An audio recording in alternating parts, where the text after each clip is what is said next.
Let's get scratching.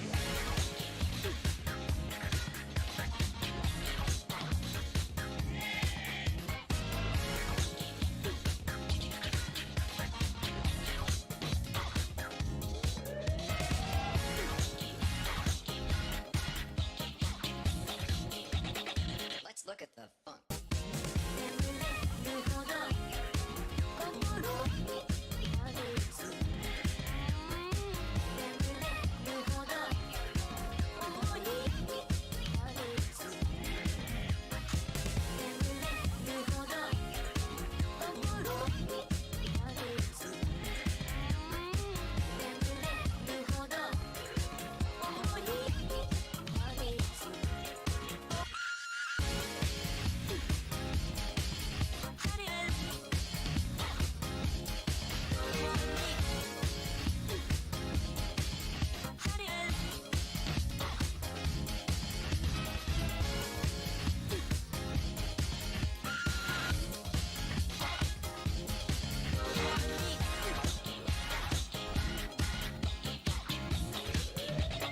This is most disturbing.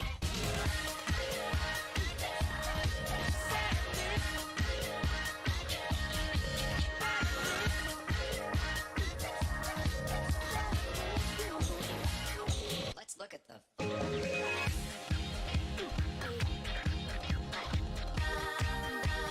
Don't understand what's going on here.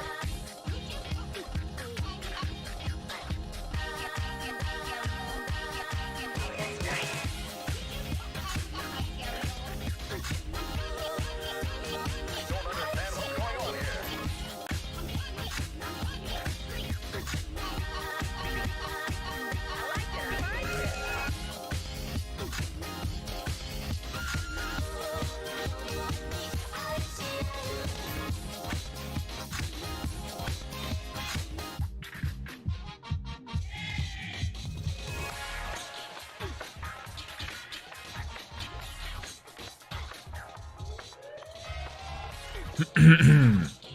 Hello, everyone.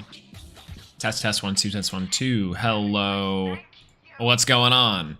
No, not G. What's going on, Kilvin? Hello, good to see you. Good to see you bright and early. We are here for the MCS. That's right, everyone. We are back. We had the APM possible to get into the week 5. I think this is week 5 of the Master Circuit series.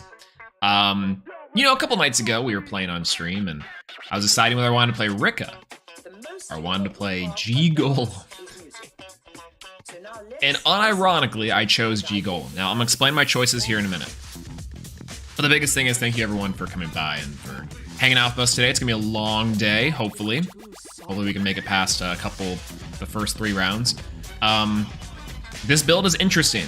This build is very interesting. The more I played GOLEM, the more I found out that it's just Code Talkers, but slightly worse or better depending on your hand.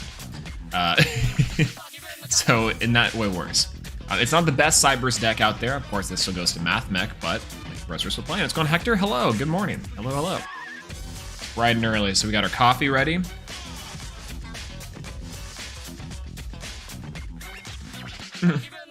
Spectre is very disappointed. I tried so hard. To like make Rika work, unfortunately.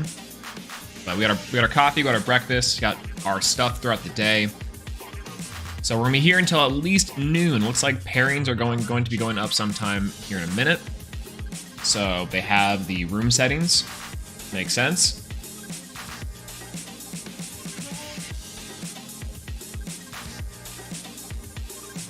Needs to be 3+ timer. Oh, 3+ timer mistakes equals game loss. I gotcha. Yo, what's going on, Red Hood? What'd it do? Oh, it do pretty alright. I'm doing alright. What the dog doing, man? How you doing? Doing pretty okay.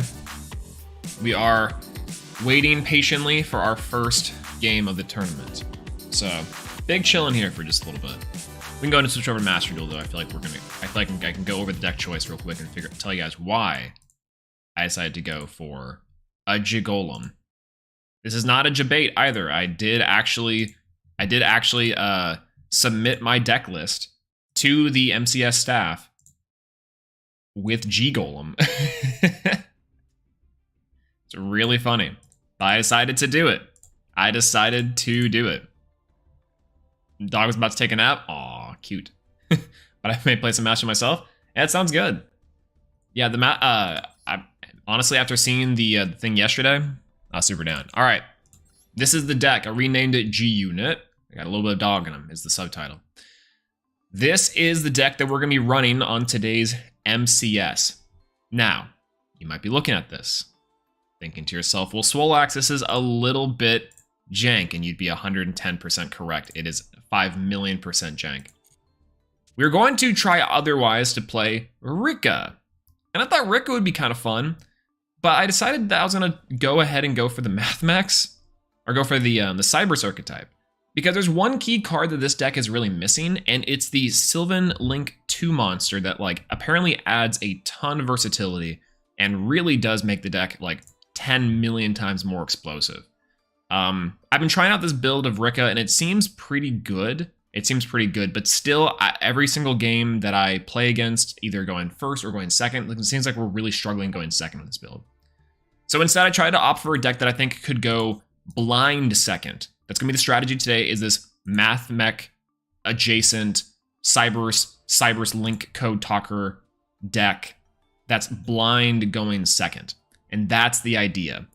Blind going second, G-Golem is the move. We have a lot of cool cards in here, a lot of cool tech cards, plenty of hand traps. We're playing 3 copies of the main deck Dark Ruler. It's going to be real cool. It's going to be real cool. I tried my hardest to get to Evil Eye to Plat, but I can't do it. Hey, we're trying to get our hardest to get Neos, and it's been rough. And no, may become meta sheep. No judgment at all. Sometimes when you play meta like this, and you just play meta, and you start to rank up, it feels like cheating. Because you're legitimately like, I'm just winning games. Because everyone's getting punished for playing bad decks, you know what I'm saying? All right, pairings are up. Let me check the pairings. Nope. Yep. Looks like he is there. We are at table. I don't know where my table is at. We're up. Okay.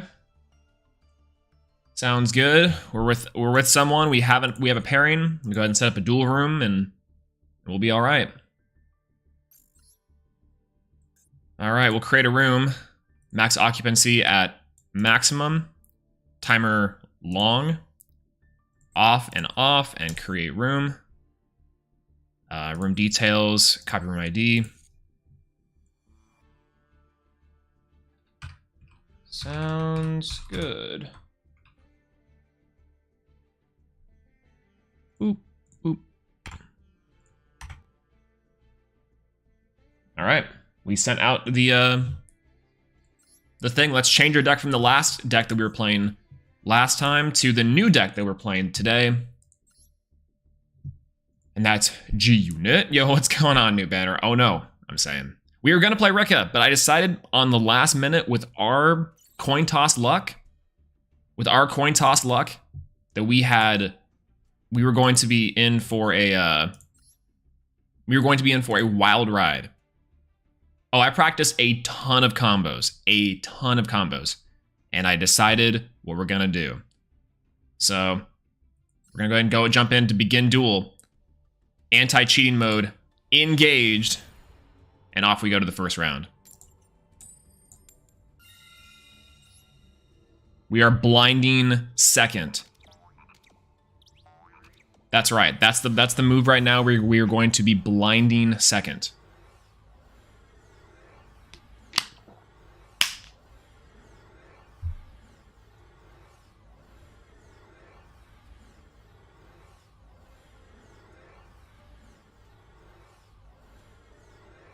It's only slightly better, yeah. In some cases it's better, in some cases it's absolutely worse, yeah.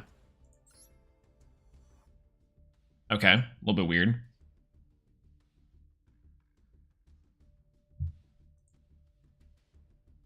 Yo, what's going on, Keela? Hello, how's it going?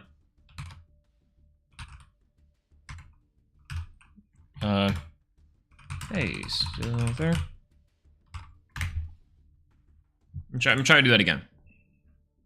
Okay, he's still there.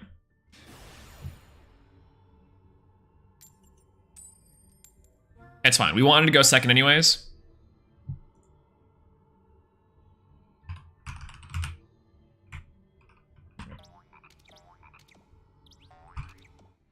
Cool.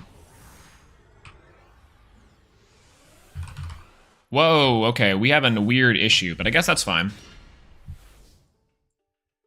We wanted to go second.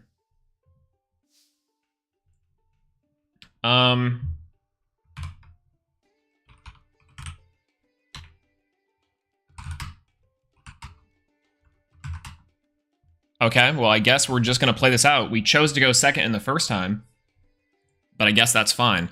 We'll go ahead and start off with a Link Slayer, just to get us some material out. He's got a Maxi in hand, which sucks.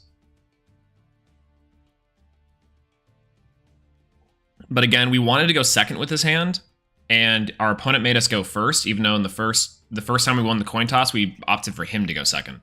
So I don't really know what that means, but that's okay. What can we set up here? That's at least something now with as I guess we just go Heat Soul Control, and we try to draw into a hand trap or two. That seems to be the best option.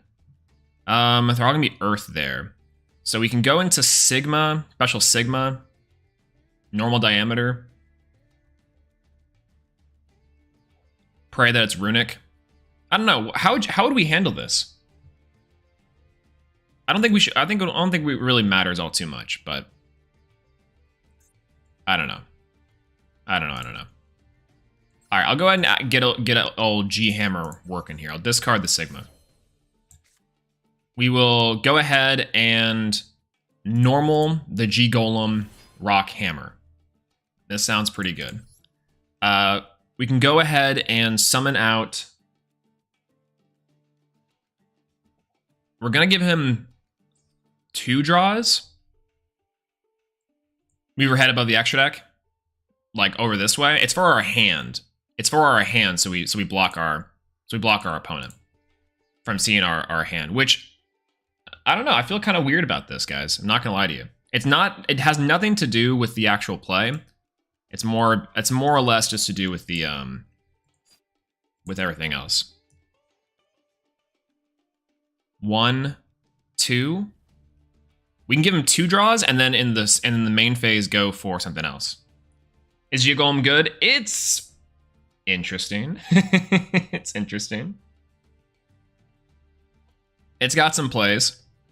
But our opponent made us go first and we're a blind second deck, which is not very good. I don't know if that's on purpose. It's like, we won the die roll the first and then it disconnected us, and then I made him go second. It feels really bad.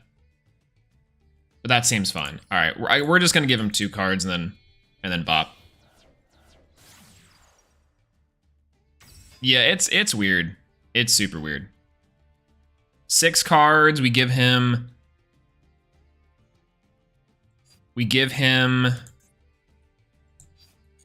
none. He's like the first wave support archetype feels incomplete. Oh, it definitely feels mega incomplete. Yeah. I guess we just end this. I don't know what I was really doing there. I'm just kind of tilted from the coin toss thing.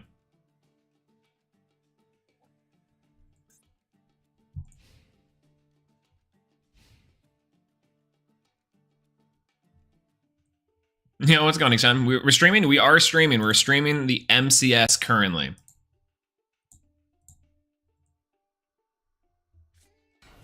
Oh, it's Adamantipator. Okay, weird. Weird choice for him to make us go first, by the way. Really weird for him to make us go first. You know, what's going on, Daniel? Maxi went all the games by himself? I'm kind of saying. MCS with G Golem? That's the way. That's the way. We're here. We're here. I might just scoot this one up. I'm actually not like super thrilled in playing this one. Pile of Dragon next week and goes first and second. I kind of want to do it. I saw Trishula TV play Dragon Link on that Invitational, and he was cooking. It was crazy. It was crazy.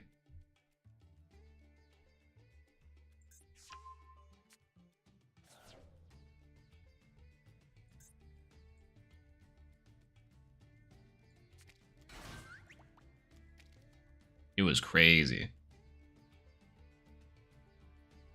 You know, I think I might just surrender this. Oh, he's really good at Dragon Link. It's kind of crazy. I'm like, Pile Dragon Link, he's playing with adventure stuff. Like, it was really good. Gonna do the Crystal Beast? I will. I think I might do the Crystal Beast. That seems like a really fun Crystal Beast control, conclave control strategy, which is pretty good. What's going on, Matthew? Morning. Other tournament? Well, other tournament with the budget deck. Ooh, that's nice. Got to diamond so quick with Dragon Piling. Oh yeah, the Shizu stuff too is in there too. Yeah. The band Grinder Golem. I would like to think that it could be. But what's going on, Roberto? Hello. I don't actually know. It'd be really funny though. Just by the way. So to catch everyone up to speed that's coming inside, we're playing in the Master Circuit series this morning with GOLEM.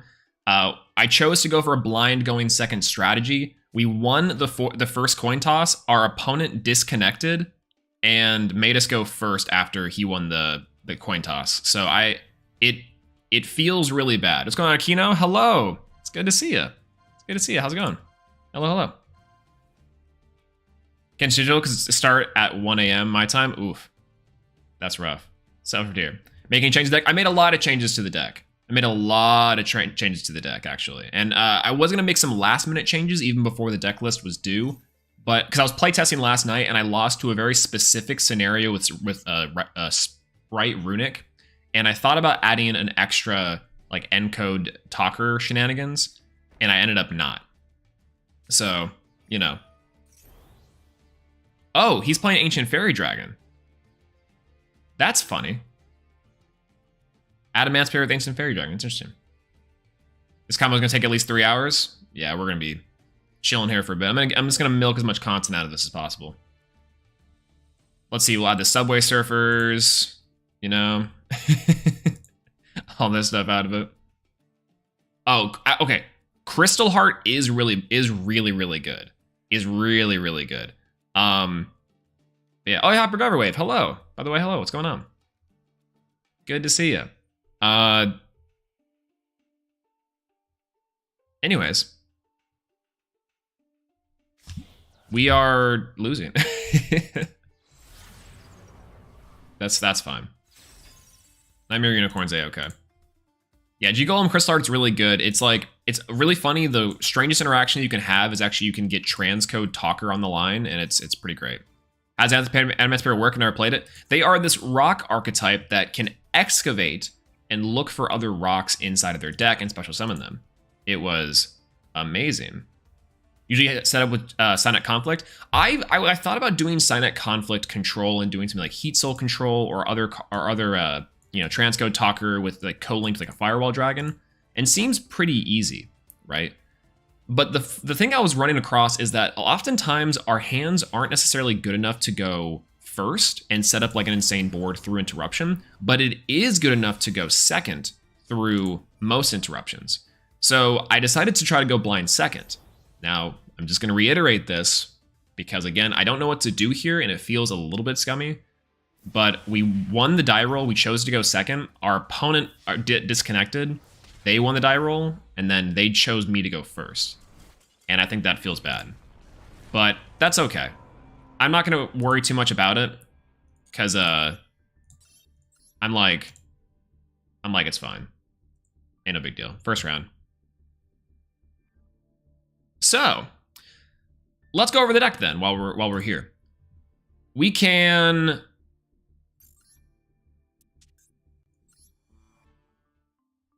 do this. Big L. I mean, it feels weird. I don't want to say it, right? But like why would he do this?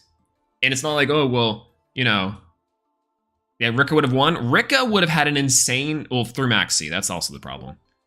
So, which is unfortunate.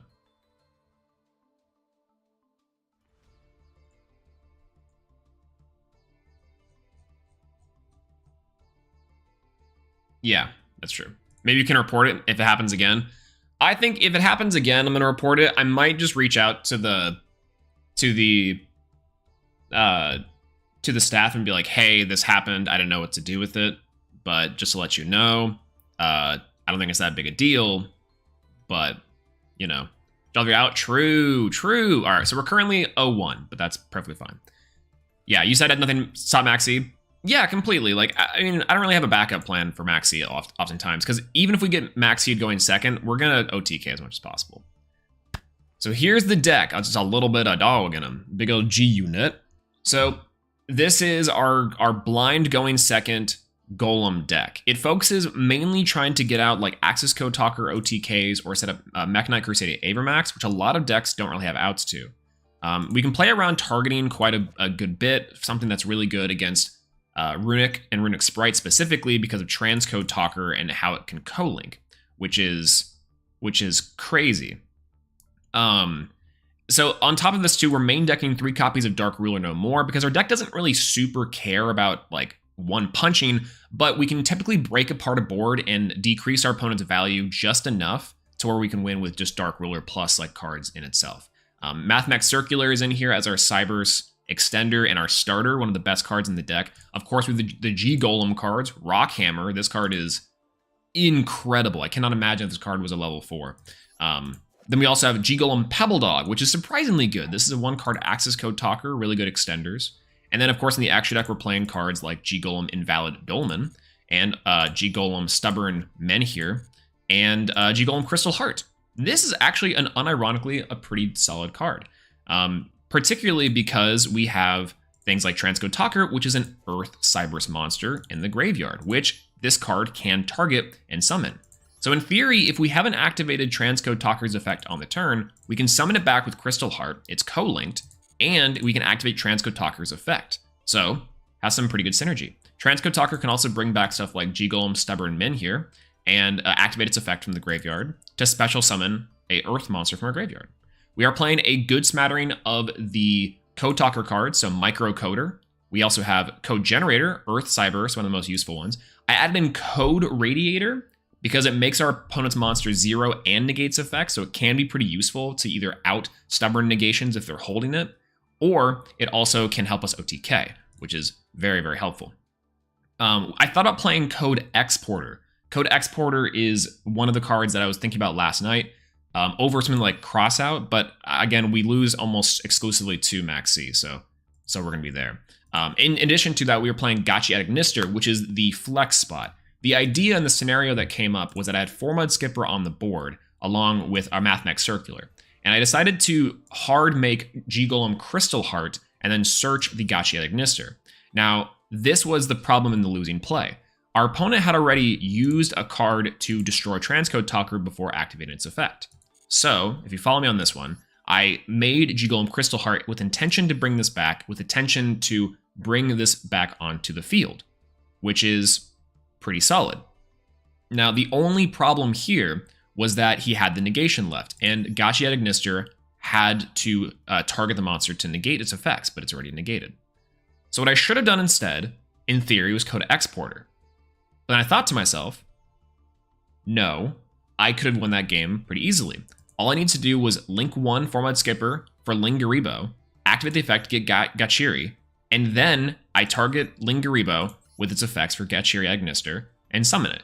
If he does choose to negate its effects to try to nullify the Gachiri Agnister, I still can make Crystal Heart. Otherwise, I had a line for Splash Mage as well. So Splash Mage would have worked too to get us into our Axis Code Talker line. So it was fine. I'm also, instead of playing something like Signet Conflict, I'm playing Signet Optimization. So this was the tech that I decided to run off of something like Micro Coder. So the theory here is that if we run a card like G Golem Rockhammer, and this did come up actually, I think I have a game where I can show you guys where it actually did come up and it was crazy. We actually won this game. Let me double check match history. I think it was this one. Yes, I think it was this punk one, actually. Ignore all these losses. I was just, like, testing hands. Golem Sweet. What's going on, Boy Wonder? How's it going? Hello, hello. Yeah, Code Talker is also really good for those hands when you get hand trapped on your starter. Yeah, it is very good because you can kind of just, like, play through almost anything. Yeah, we're probably going to report our opponent to it. I might record the clip. Anyway, so we're playing against Punk on this one. And our idea is that we are going and trying to disrupt them as much as possible. Our Ash Blossom doesn't really do a whole lot, which is kind of okay. But they have a big, long combo that I honestly don't know what it does. Punk is a really cool Psychic archetype, and they just summon a lot of of Synchro 8s, and I love their artwork. It's really interesting, but I could not really be bothered to learn the choke points. I probably should, though. There's a lot of good variations of this card, of this deck. So they have their trap cards. Of course, we have Harvest Feather Duster in the back, so it's not a big deal. They're going to go through their entire combo, and we'll kind of explain what all they have here. So Lambda is kind of a big indication of what they got. So we'll draw for turn. It's Sign Up Optimization. This is where this comes important. So here is the play. So we know that he's got a Gamma in the back somewhere. He's got an ability to make the Punk Dragon, which shuffles back everything into the, or bounces back everything to the hand. And then also we have 2 cards face down and the Punk Jam Drive, which is going to be pretty big just in case he activates the Punk Shirakusai to pay life points for draws. So we're going to fire off the Harpy Feather Duster to start off. We're going to clear the back row. So back row is unknown. Perfectly fine. We know he's got a Gamma in the hand from Lambda. So Sign Up Mining with discard Pebble Dog. We'll add Circular. Pebble Dog's effect fires off. Pebble Dog's going to grab G-Golem Rockhammer.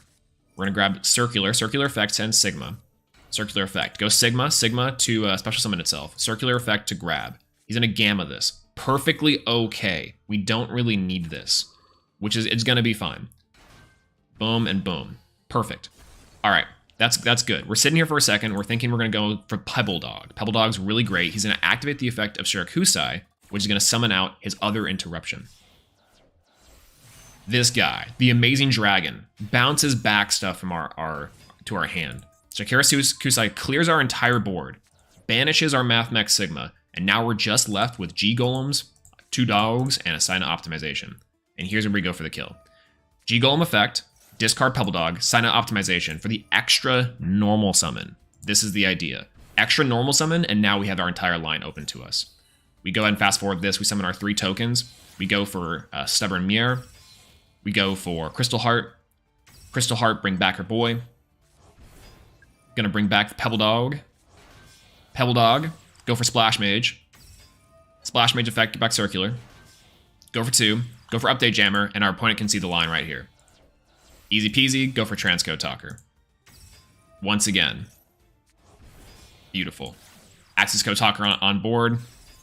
Update Jammer, Access Code Talker. We're about to just clear. And we honestly do have OTK just through their 2 monsters alone, but we do got this. 5,000 life points left. Yeah. Easy peasy. But that's the idea. That's the idea. We have a searchable double summon inside of our deck that we can play with the G-Golem archetype. And that's the idea. That's the idea.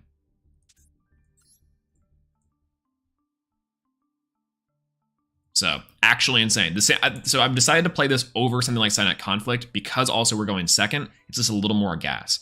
I also decided to cut out the copies of the Mathmech Superfactorial for Equation as on our extender, which seems like it'd be pretty interesting, right? Yeah, he cleared our board, we got Gamma'd, and we still got there. It's crazy. Super Heavy Samurai is an engine now? Oh yeah, it's crazy. The new Super Heavy Samurai stuff is nuts. What's going on, Nicholas? And Freezing Cicada, good to see you. Vukshine, hello. Ashen the Fusion's pretty good. Okay, that's a good thing to know. The Fusion's a pretty good choke point. Okay, good to see. Good to see. Good to see, good to see. But yeah, so we're playing like a going second G-Golem build because it's kind of funny.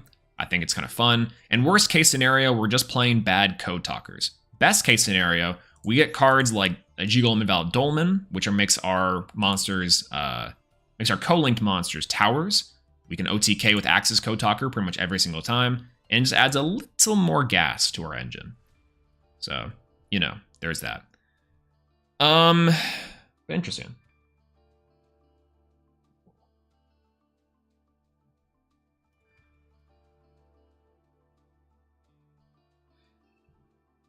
What's the ideal end board of this deck? So the ideal end board is Axis Code Talker Destroy. Full disclosure, oftentimes you're activating the effect of you're activating the effect of Mathmech Circular to where you can only attack with 1 monster.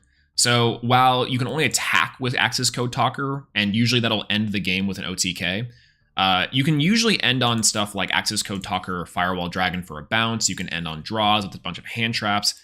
Magnetic Crusade Avermax is extremely hard for cards to bounce out. Other times you can end on like I've ended on Transcode Talker into Firewall Dragon into G Golem before. It does depend a lot on the hand, but sometimes as well you can get really wonky boards like Xcode Talker in there too. So the idea is just to kind of maintain value with your code generators and your code talkers inside of your main deck, and then OTK with Access Code Talker with just pure gas. So the biggest thing that's like huge for us is making sure we get Update Jammer almost every single time. Not every single time though, I will say, just because we have Dark Ruler No More, and Dark Ruler No More does allow us to clear monster negates while not doing damage. So we don't have to go for the Update Jammer, and we have another OTK machine in the form of Avermax. So the ideal going second board for this is Access Code Talker or Avermax, just full disclosure. But we are playing enough stuff to where if we do go first and uninterrupted, we could set up a pretty interesting board. Once again, Maxi is kind of our biggest contender here, so we are playing the maximum copies of the Maxi Hate of Call by the Grave, Crossout, and 3 Ash, which is pretty alright. Yeah, so, I don't know. Yeah, Giga Chad Golems, I thought about it, everything we're playing, I think it's alright. G Golems from one pack before. The G Golem deck is a lot of fun, I would recommend it pretty highly. But, we'll see. Okay. While we're waiting, because we have another 5 minutes left in the round.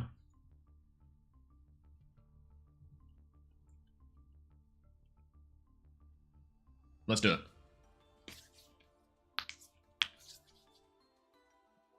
Have Droplet glued to their hand? Dude, it's so true. I can play one copy of Droplet in Heroes, shows up every single time. It's nuts. Yeah, I got Droplet twice, and exactly a hero lives, Call by Ash. Oh my god. The Call by the Grave was the worst one, by the way, too. Because do you ever feel like that every time you activate Ash Blossom or Maxi Avail or whatever, you're like, the pause, when it goes back to your opponent, you're like, that's Call by. And they drop it down, you're like, that sinking feeling in your gut, you're like, ugh. Of course they have it.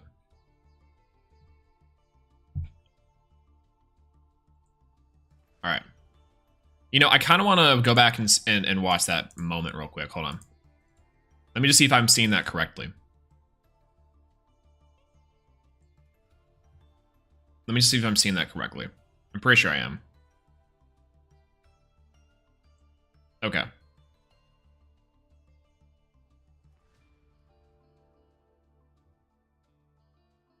Okay. We won. We were rolling. We're going to the die roll. We won the die roll. We chose to go second.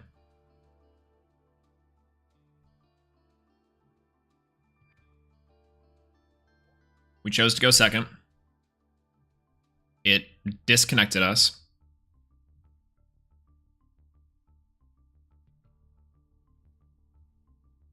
Interesting. And then he won the die roll. And made us go first. Okay.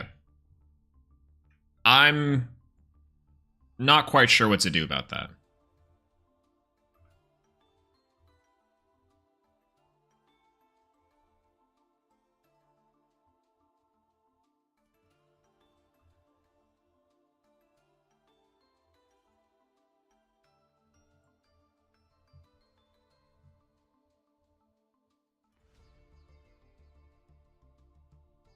Yeah, like, and he played at Emancipator going second. I'm like, that's weird. Like, why would you choose to go second on that?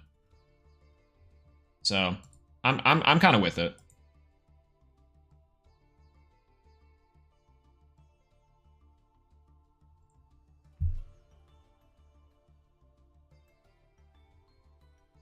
Why did you have to run the die roll again? So in the game, it got disconnected. So we won, it disconnected us, and then they won the die roll the second time. After we got back in game, which was very strange, but it's fine, I guess.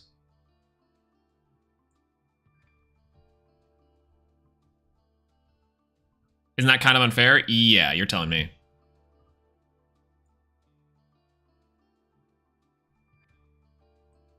Hold on. I think this is correct. Yeah, okay. Let me go back.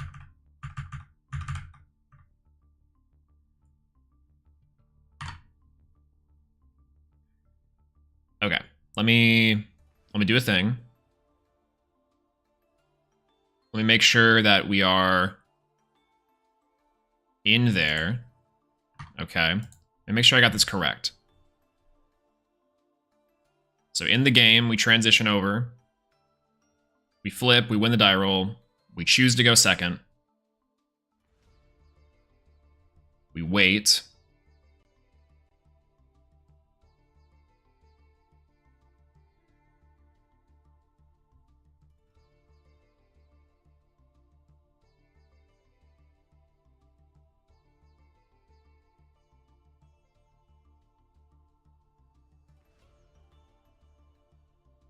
Waiting more. And then, okay. Whatever. Message our opponent, say, hey, you there? He says, yeah, I'm still here. I'm like, all right.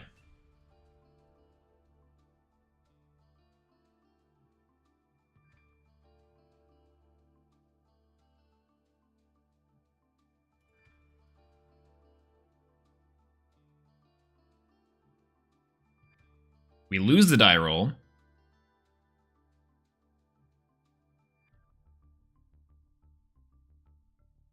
And he makes us go first. Okay, yeah. And we know he's playing Adamantipator from the game.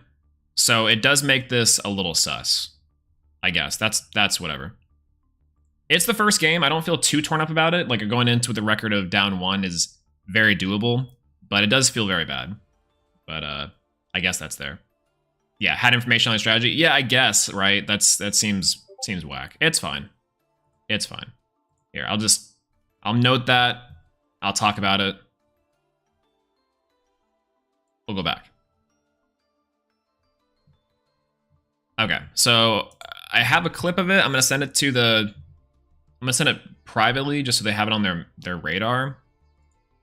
Let me make sure I have see how big this file is. 66 megs, that's not bad.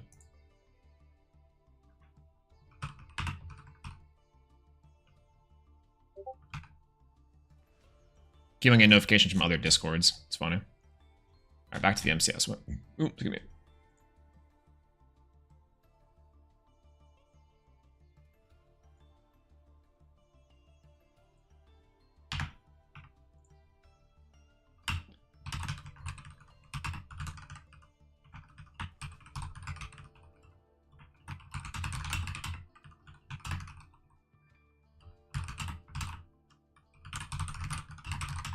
Ignore my ASMR typing, by the way. But, you know, we're there.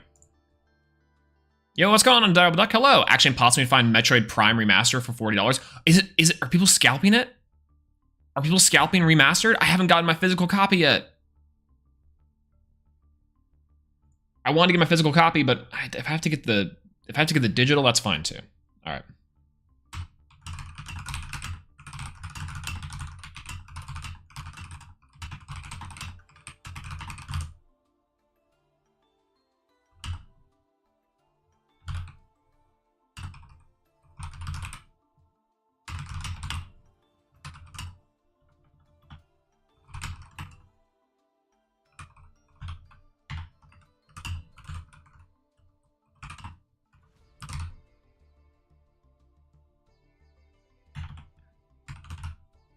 Began our duel.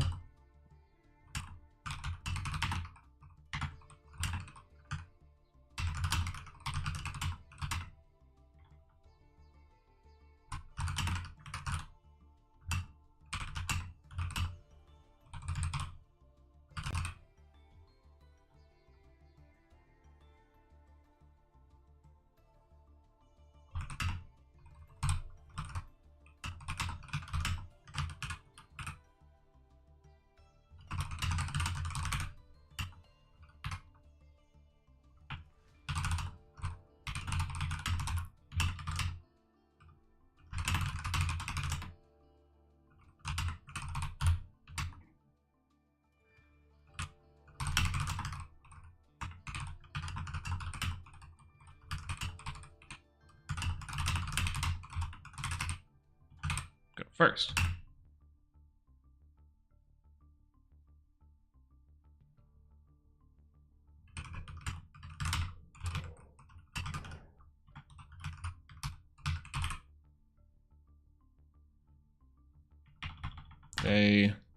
I want to say like they were playing at Emancipator, but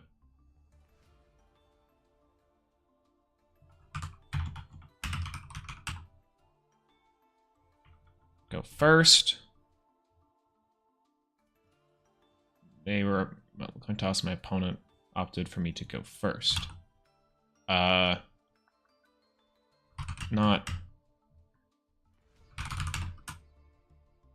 deal. Round, but case to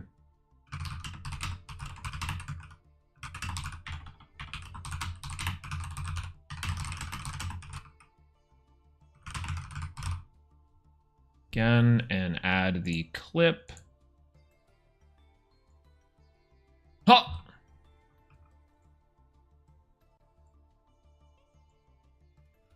Oh God. Well, we just deleted that entire message that I typed out, so I guess I gotta retype that again. Hold on. That makes this process a little bit longer. Okay, so here you go. Yeah,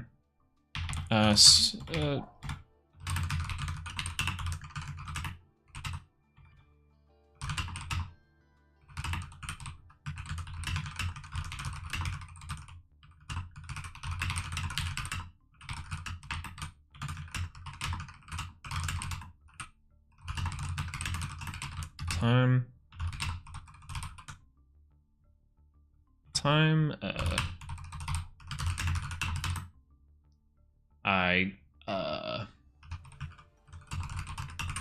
a room,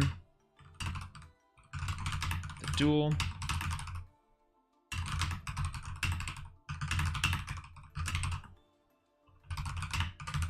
blind second, then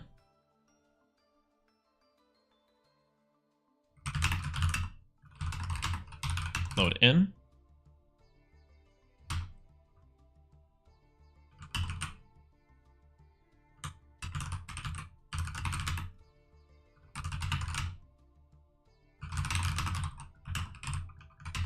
Again.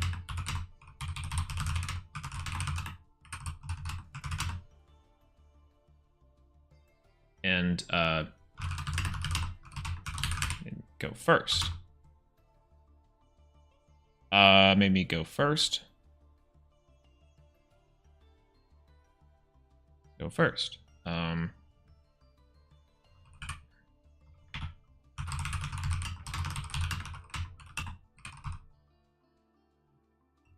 To about it, but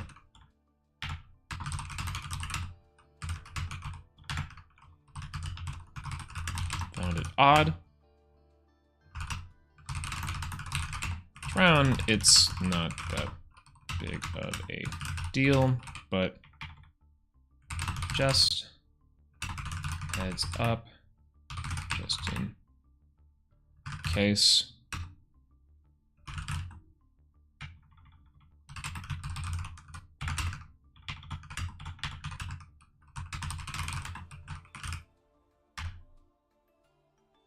Okay, and processing. Interesting. All right. Best of 3? No, it's best of 1, which kind of is rough. Yeah, decklist shouldn't matter. Should be part of the rules to repick the option instead of the free mulligan for first or second. Yeah, it's a little bit strange. I'm not quite sure what it's there, but it's all right. All right. ASMR typing over. If you guys know my WPM, just say nothing. It's WP slow, and that's fine. Yeah. Yeah, I was gonna give it the benefit of the doubt as well, but it's just a little bit fishy.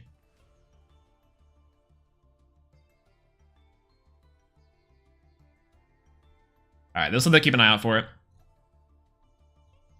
So we did what we could.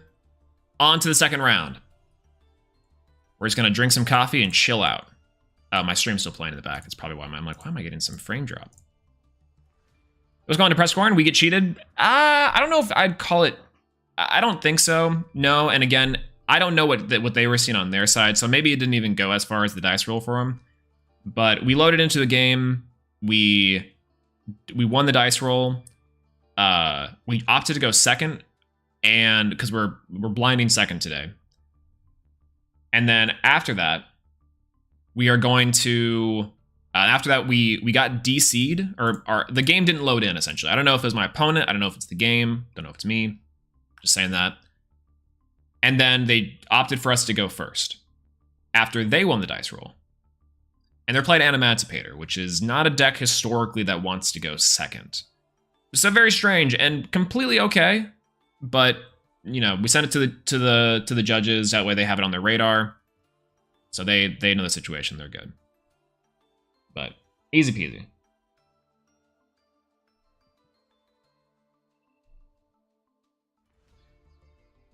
Banana roll. What's going on, Silence? Hello. Good to see you. Yeah. Any advantage? It's weird. It's an angle. If we can call it an angle shoot, but then again, like I said, I'm giving the opponent the benefit of the doubt. I'm not exactly sure if this is a malicious intent. And there's no way for us to prove it, and that's A-okay with me. Do I find it a bit odd? Of course. Do I love it? Nah. But sucks. Anyways, it's fine though. First round. It's not a big of a deal that we're losing now. It would be a bigger deal if we were losing later. Depending on how this affects the score a little bit later, I will be salty about it in the future. Yo, what's up? Good evening. It's going Claire from the Philippines. Hey. Good to have you here. So, Jason, we were playing GOLEM. That's right. Yeah, though a lot of DCs yesterday, but it was my internet. Yeah, we're streaming. If it was a DC, we'd know for sure on here. Like we were fully connected. So I got the clip down, sent out the clip to him. So we're there. Yeah, third in my Adamancer deck, and it goes. Brrr. Yeah, it's so cool. I love this archetype so much.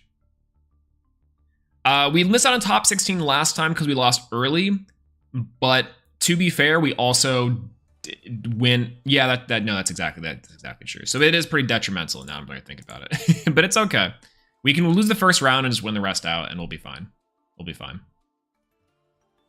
That's right. That's how you deal with going second decks. You make them go first. Yeah, kind of right. It's a little fishy. Let's say we draw our exact same hand and they set up like a full Adamancipator negate board. We still have stuff to do, but you know, all right. Just be running Sprite with Evil Eye. I feel like a god. Sprite is funny because I'm feeling as if the more Sprite is inside the meta now, the more that Sprite is like being played, correctly. And this is exactly the thing that I love about Master Duel compared to the TCG at the time. At the time when Master Duel came out, there wasn't like a really good one-to-one with the TCG. And at the time, the TCG, people were like, well, tier elements are broken, all these stuff are broken. And it's like, guys, like learning the matchup is really important. And because you're playing online, you're probably not getting like a ton of reps. But the fact that we're getting tons and tons of reps against Sprite, we're starting to be like, yeah, Sprite is really good. But there is pretty clear counterplay that you can do, which is interesting. Like a bunch of rogue options, a bunch of rogue decks that can actually beat Sprite. Now, when tier comes out, I think it's going to be a different story because this is like the power level between Sprite and tier is like night and day. But, you know, there's that. All right, we got our pairings up. Table 74 against Jack's Mad. Okay. Mm-hmm.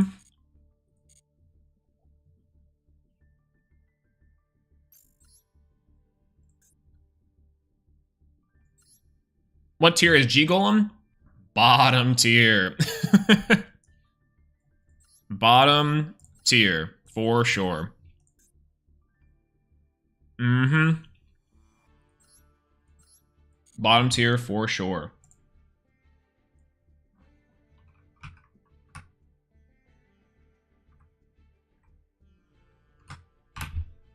All right, we in there. Bashing meta picks as an engine. Yeah, right? It's pretty interesting, right? Yeah, I don't know what this choke points for Sprite. The choke points for Sprite are like a little bit weird. Technically speaking, if you have a Nibiru Ash Blossom and the Ash Blossom goes through on the Gigantic Sprite, that's kind of what you're worried about. And then Nibiru, you can just Nibiru whenever. But, okay, looks like we're here. We're going to go from Psych to Duel with you. And we're just going to begin the duel. When ready. Anti-cheating mode activated. All right, we'll see if it happens again. We'll see if it happens again.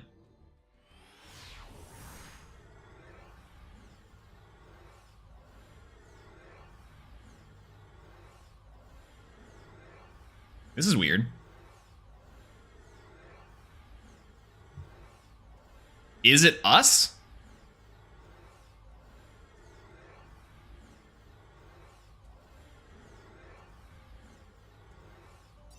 Yo, what's going on, Fight the Dog? Hello. That's weird. We played a whole game earlier. King of War, how's it going? Hello, hello. Morning best stream. We're making our time in here, you know.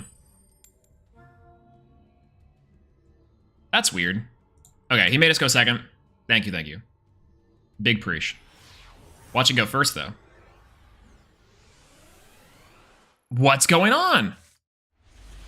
Yo, what's going on, Snox Place? Hello. Good to see you. Is Survivor Samurai good against Sprite? It will be eventually. But if right now, I don't know. Our hand is kind of cracked, by the way. Oh, Sprite Carrot. Interesting.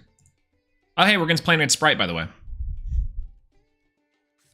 Because rock is the foundation, baby. True. Holding it down. Holding it down. That's correct. Oh, interesting. Sprite right off top. We can do it. We can deal with that. If he goes for red early, I actually think I might want to go for... Like, we have an Ash, so like I think I might want to hold this Ash for, like... Maybe make him use it. He's going to get rid of the carrot. But I might want to hold the Ash just in case he draws into something else, right? That's, I think, my plan. Well, I think we might hold the Ash for specifically a... his going second turn. Just in case he has a maxi. Having issues? I tried to do my dailies and have trouble connecting. It kind of feels like it. It kind of feels like it. What do you think of Tri-Sprite? Tri-Sprite's a really good deck. I think Tri-Sprite is one of the better versions of like the deck. Like over Melfi Sprite or some of the other Beast Warrior decks types. I think it's definitely there. That's fine. I'm gonna let this go through. Infinite loop of burn damage. Ooh, feels bad. Feels real bad.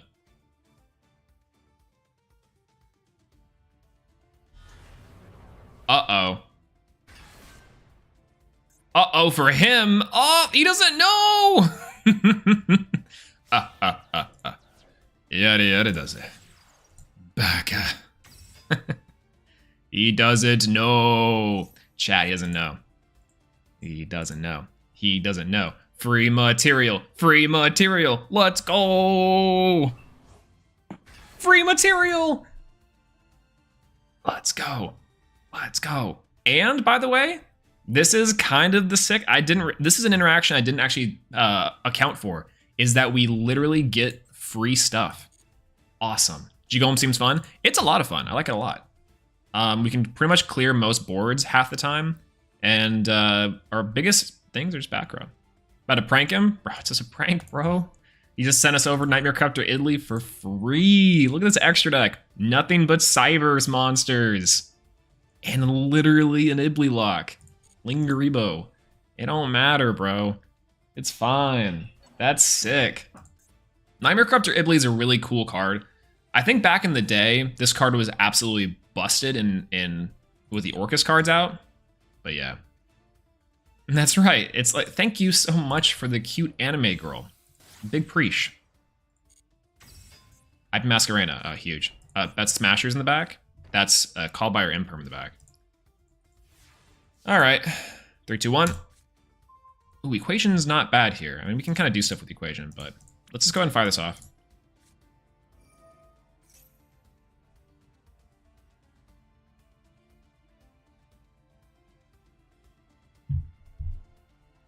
He's got to respond with something, right? FBI. Sure, she is. She's young. Not with it. Boys, Chaos Max is awfully good. I'm playing Chaos Max. He's not playing it. Chaos Max is really funny. Like, OTK and going seconds decks, I think, are very viable this format. because everyone's wanting to go first. You just go for it, right? All right, so we got 3 negated monsters on here. We have a Nightmare Corruptor Ibly, which is hilarious, by the way, because all we need to do is go for a Link summon, baby. Easy. Easy. Living breezy. There he is. Okay, so here's kind of the problem. We can activate the effect of G-Golem Hammer, but depending on, we know one is Smashers. So Smashers is kind of the problem here, right? So, like, we can play through an Imperm, and I don't think we can play through a Called By necessarily, but we can kind of go through whatever. We'll go for G-Golem Rockhammer, though. We'll send Pebble Dog. Worst case scenario, we get another Pebble Dog. It's fine. They're kind of nice. They're kind of nice, you know what I'm saying? They are good. I think they're kind of sick. They might not be that great, but we'll activate Pebble Dog.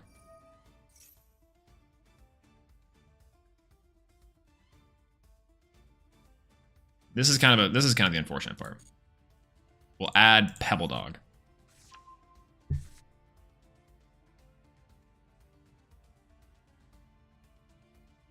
Now, if we normal Pebble, we get an extra material.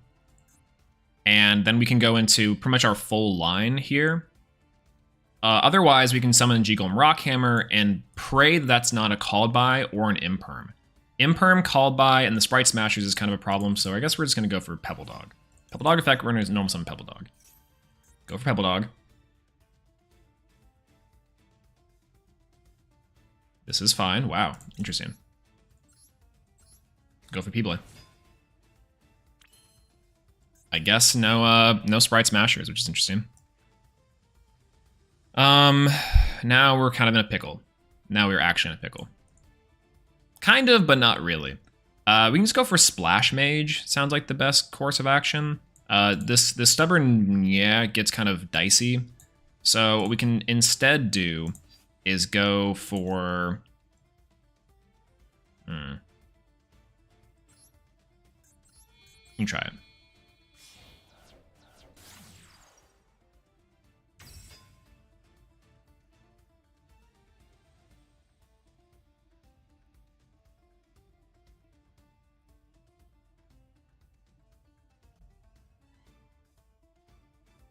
One more extender here would have been really nice, but that's fine.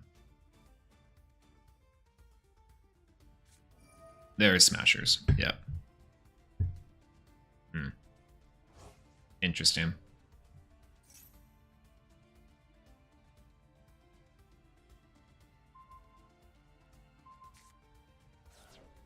Interesting. Now, if we did play our banish cards, this would be great. 1 card in hand. We know he has a Sprite Elf for next turn, which is going to be a big old pain in the ass. I guess we just end phase here and we just pray.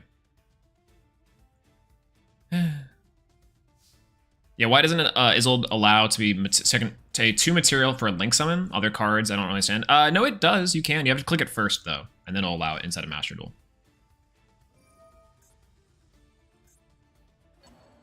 Sprite Elf is fine. Or Sprite Blue is fine. I might Ash the Sprite Blue.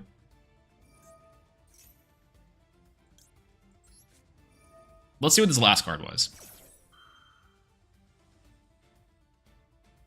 We had pretty obvious choke points there, which really sucks. Okay, he had a Call By in hand. That's fine. We're probably dead on arrival here. But, you know. 1 more extender would have been really, really nice. We haven't seen any copies of our Silent Mining, and this... Like, losing this is rough.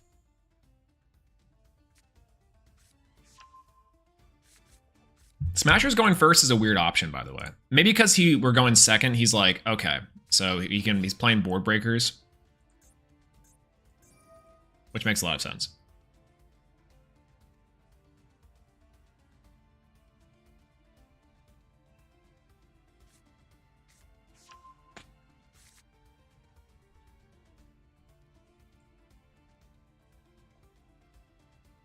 Yeah, really, all he had was Smashers. I'm saying, but to be fair.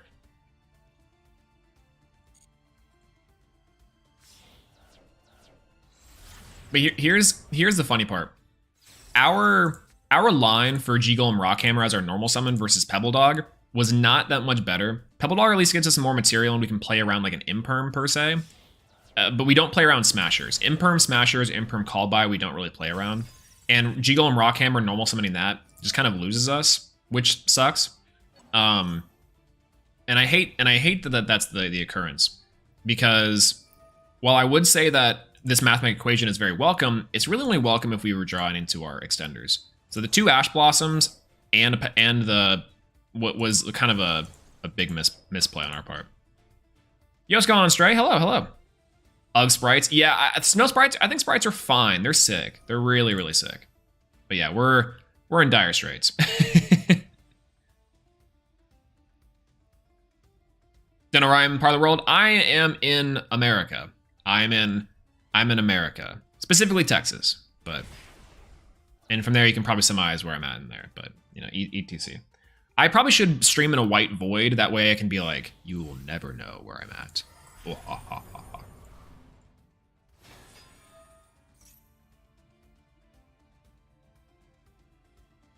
Why was Ib banned? Ib wasn't banned, but Nightmare Mermaid was banned.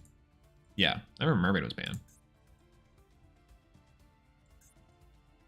So our hand was just not very good to be equipped with literally the 2 interruptions. The actual monsters, no problem. It's the back row is kind of an issue for this deck though. Back row is a super big issue for this deck. That's what I will say. Big GG's on this one. Arizona for me, fellow hot state. Hell yeah. Fellow hot and fellow cold state, really. All right, big GG's. Oh, I can't do anything. What? Hello?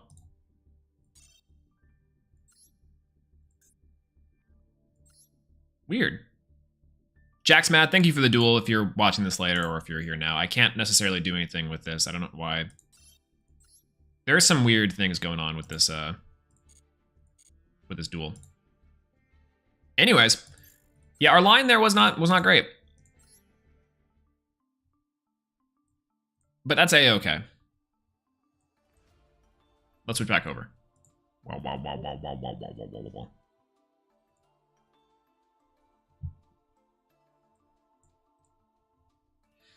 Hey, my luck lately, my climb to plat finds Sprite easy to beat in comparison to the jank. Doe, it's true. It's so true. Sprite seems like it's baby easy to beat now.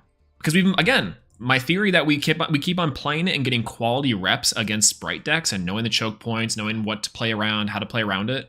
But then it's the jank. The jank is like, you know, I could roll with G-Golem and people are like, yo, what does that do? You know? Yeah, you have a lot of hands that play through so much that's unfortunate. It's true. It's true. Like, okay, let's draw a sample of 5. This plays through, and going second, this plays through any of that. Circular effect, dump, bin, resummon, code radiator. This is practically the exact same hand. We also have a G-Golem Rockhammer for our normal summons. What's going on, Duality Man? Hello, how's the tournament going? We're currently 0-2, which essentially means we might be at a top cut, but I'm gonna play a couple more rounds and see how we do. The first round was sketchy. The second round is unlucky, so I don't really know, but we'll see. This plays through it too. Ah, look at this. With it too. God, I don't get it. This plays through it, plays through with our additions of Pebble Dog. Link Slayer is goated. So I don't know. Here, let's hop into a ranked match. We'll try to see if we can do it there.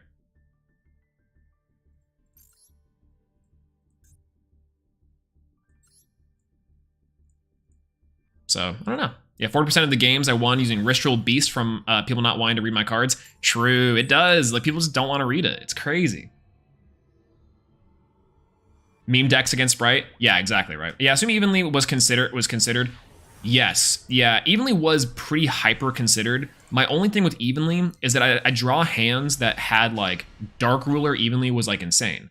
But then I'd be missing out on like one more piece of interruption or one more piece of extension, which was much more important for the times that I had to OTK, which I thought was a lot better in my opinion. But you're right. Yeah, Evenly Matched was super considered for more spot removal. Along with Lightning Storm, one of the biggest things that this deck struggles with is back row. Because monsters, this thing has no problem dealing with monsters, but back row is kind of an issue. I can play through some back row, but not like set 3 pass. That's actually much more scary than a board full of monsters.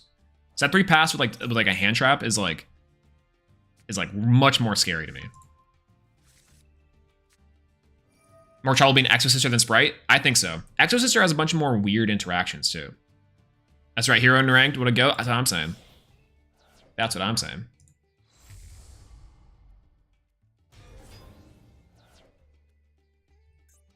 All right, Elemental Hero Sunrise. What's your deal? I know your deal. Luckily, we do have a Ghost Bell for some shenanigans here. He decided to go for like a weird line, but what's your go-to end board with G Golem? We're blind going second, so our go-to end board is like Access Code Talker. I'm saying. Oh, he's hella dead against this hand. We have Interruption for a call by on his turn if we want it, or we can just go for a Special Sigma, go Co-Generator. We put Dotscaper in the grave. Yeah, all the back row. Yeah, like it's weird because right now, because Sprite is the best deck, playing back row hate is not super necessary, right? But against like Exo Sister it is, against Labyrinth it is, against Eldlick or any type of like weird rogue matchups, it 110% is. Ooh, like here we actually might have to see a back row. Crazy. Did he draw Neos? He probably drew Neos. If he did, then I'm in there. Going for 2. Infernal Devicer. He drew Cosmo Neos setup. That's hilarious. That's hilarious. How does Ghost Bell interact with it? Cosmo Neos. Oh, maybe he drew some of the other cards. Okay, maybe we let him win just this once. Man, what a hard line. Miracle Contact. What does he get from Miracle Contact? Sure. What does he get from this? If it's Cosmo Neos on the first turn, that's hilarious, but no, it's just Brave Neos. Interesting. Okay, that's cool.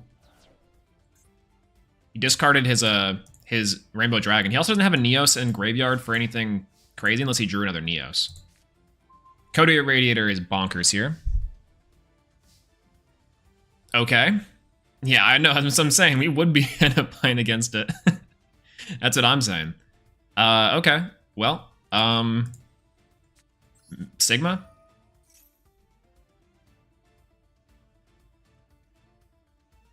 Unless he drew another Neos, and then this is like his play. I don't really know what the... Yeah, I know, right? No Wake Up really screwed up the Spirit Neos. That's what I'm saying. Hello. A Hero Neos movement. I love the Hero. Oh, seeing Saikuno play Hero Neos in the tournament yesterday was awesome. I love it so much. It was great. Yo, what's going for my ice cream? Hello, another MCS. Yep, another MCS. We are currently super winning with G Golem. This one's not MCS right now, though. This is just online. We're trying to show that we're not just like, scrubbing out for no reason. But gotta head out. I'm gonna go to sleep, be dead. Hey, good night. Thank you so much, Exam, for stopping by for a little bit of time and for being here in chat. Hopefully we'll see you again soon. But have a good rest of your night. I know it's really, really late there. So yeah, I'm saying. And Maxi, they always got it. But our hand is nuts here. Like, our hand is crazy. It's not necessarily G Golem like, but it's crazy. It's worst case scenario. It's just Math Mech OTK. But we win. So that back row has got to be something funny. Play an actual deck. Oh, that's right, dude. I like that he played Exo Sisters. That was really cool. I like that a lot, actually. Yeah. You know what's funny? We can actually go into normal summon Code Radiator, go for the XYZ, and still use it for Code Generator if we want to. Otherwise, we can just go into Inverted and then bin, search, go for more. I think that's very possible here. Heat Soul is also very possible. And then go for a draw card. That doesn't really get us much, though. What does that do? What it do? He's clearly got something in the back row here. So let's try for normal summon. We can search our math mech, and if this is an imperm in the back, that's perfectly fine because we can still make like an insane board. So we'll go for Code Radiator. We'll normal the Code Radiator. Risky, but we'll do it. Can't wait for Infernal Rage. I know. Even standard hero. Oh, it's crazy, right? It's crazy. Oh, mask change. That's fine. This is actually very much okay. Because now we actually have a line to negate his Dark Law without even going nuts. Because we also have Dark Ruler. The big old Dark Law. Infernal Rage is going to be crazy. With Wake Up Your E-Hero, I'm super down.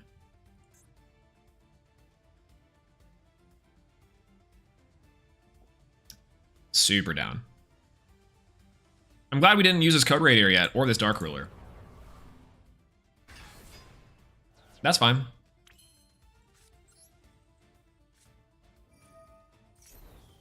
Neat. All right. Anyways, where were we?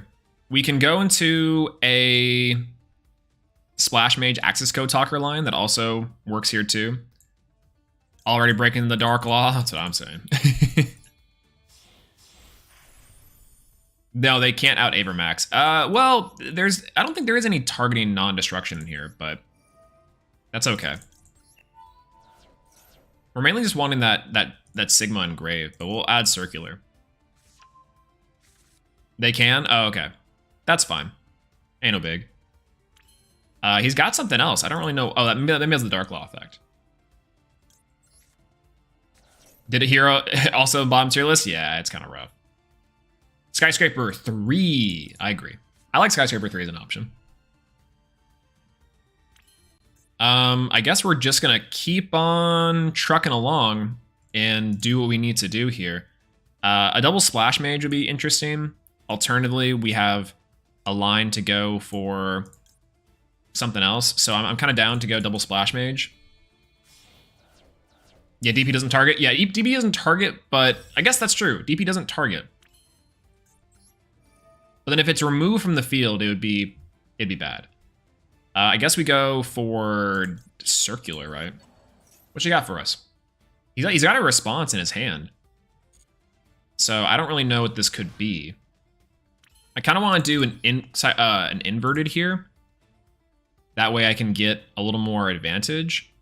Alternatively, I could just go for Heat Soul and draw and go nuts. That's also very possible. Yeah, why not? Let's go for Heat Soul. Let's see what we can get here.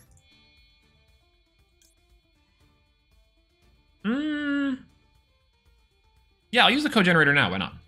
I don't know. I don't really know if this is the play, but we'll do this. We'll activate the effect of the bin, and then we'll go crazy. Because now we can clear both the DPE and the Dark Law. Our DP Dark Law. We'll activate the effect of Heat Soul. Let's just get a draw. IP, yeah. If you can make it off IP, that's generally what would be best, yeah. Super Poly also outs it. Oh, Microcoder! Huge. Huge. Bin the Dotscaper. Microcoder. Insane here. And now we are off to the races. In fact, what we can really do here is now go Code Talker inverted with the Microcoder in hand.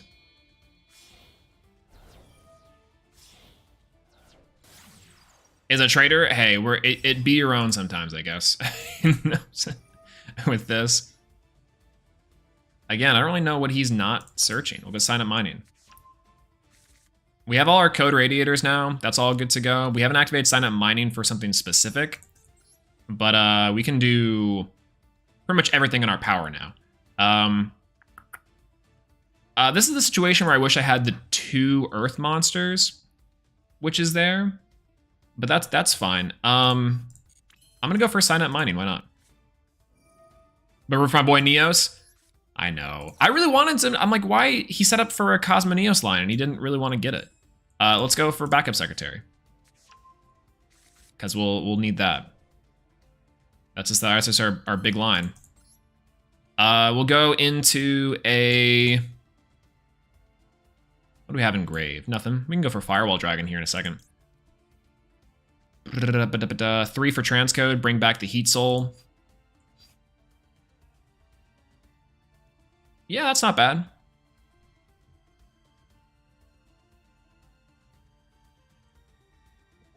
Heat Soul brings everything. We also draw an extra card. Alternatively,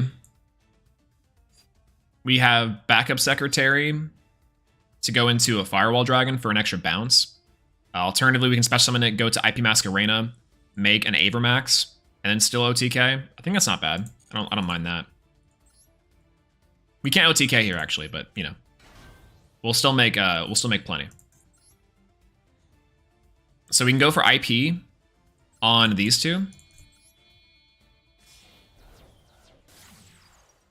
Yeah. Unless he's got a Nibiru. If he's got a Nibiru, this is gonna be real janky. Be really funny though. Then we can make the Transcode Talker. Firewall Dragon also works here, but Transcode Talker with 1, 2, 3. Bring back the IP Masquerena. Make something else. Firewall Dragon's hilarious. Avermax is probably just the way to go though. Like, yeah, what does he do to Avermax? I don't really know. He has to fusion it. Boosh. Did we activate Circular this turn? I'm pretty sure we did. We did? We did. Battle phase. We'll just take out the Dark Law.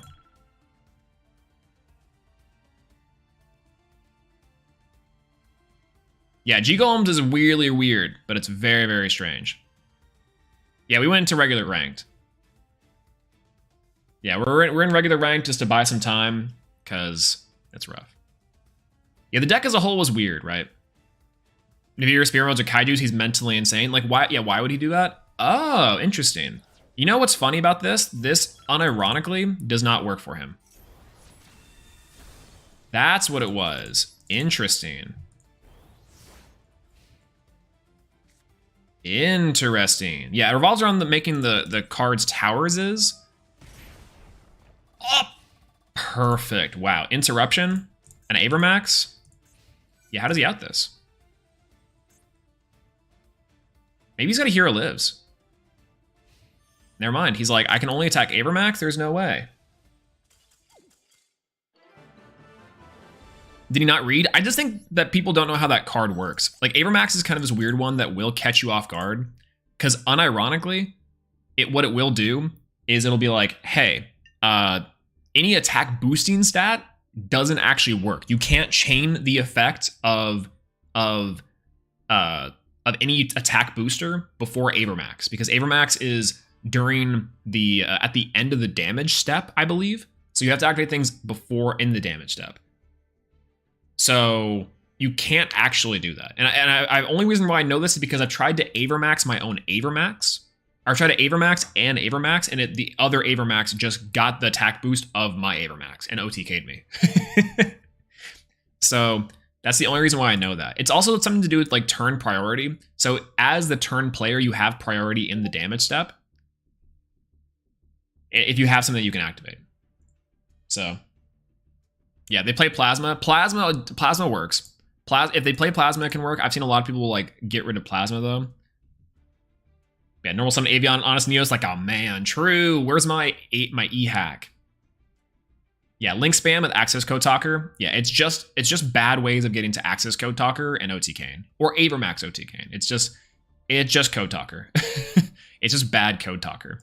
But also sometimes better than Code Talker. But all right, I'm gonna go to the bathroom real quick. I'll be right back. Yeah, oh, that's true. Yeah, IP makes that card so much better. Like, IP Avermax is like, what do you do? Did you lose second match? I did, yeah.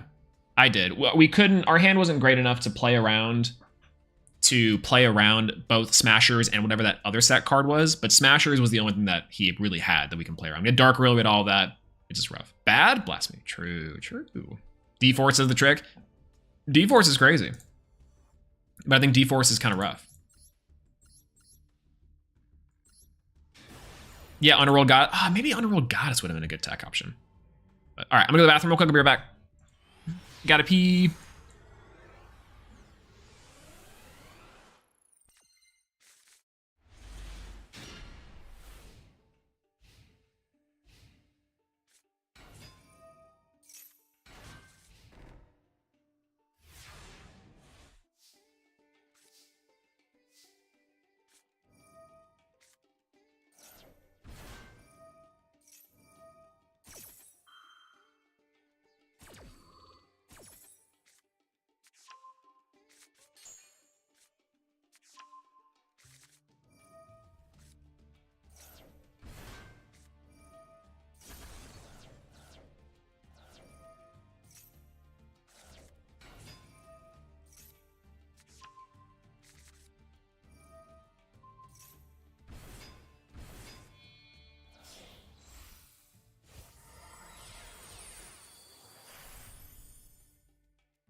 Any Duelist Ayers? Oh, Duelist Ayers 1.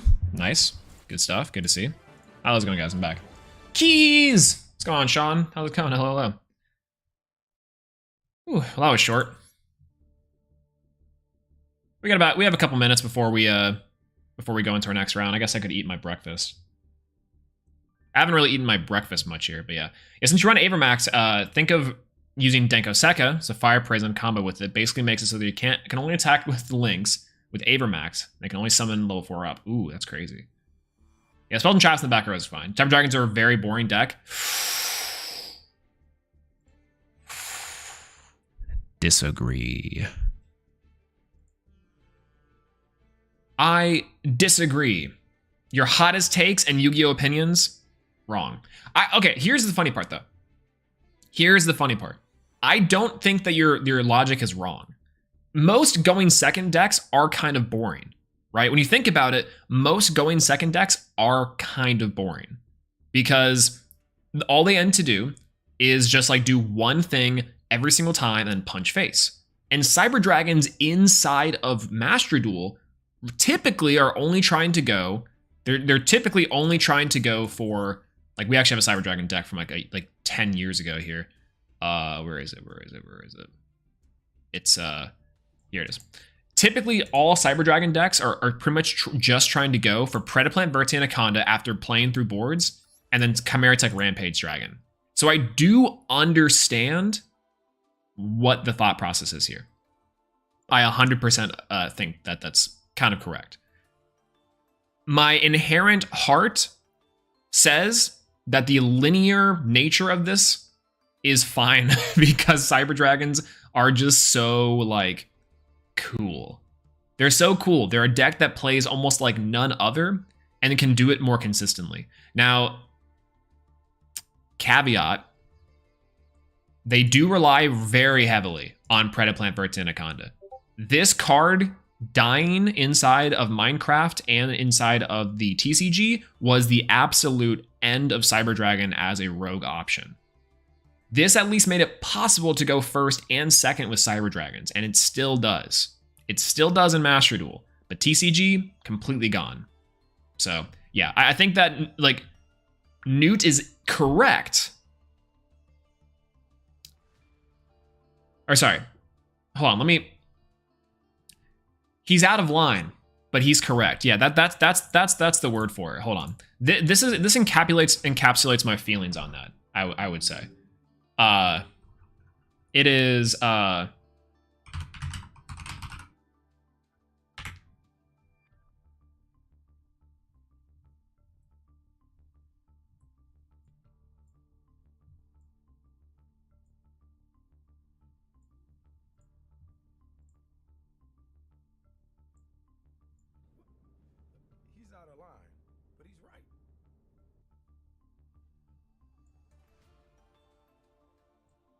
Did that actually show up?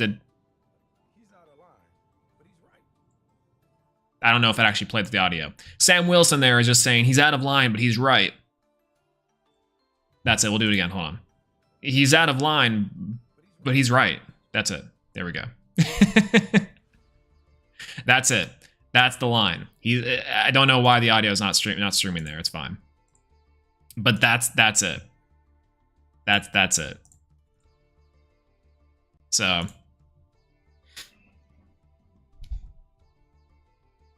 yeah, what's going on, KPD? First time here. Hello. Good to see you. Good to see you. It's very quiet. Okay, that's fine. It's not important. The important part is that Newt's correct, unfortunately.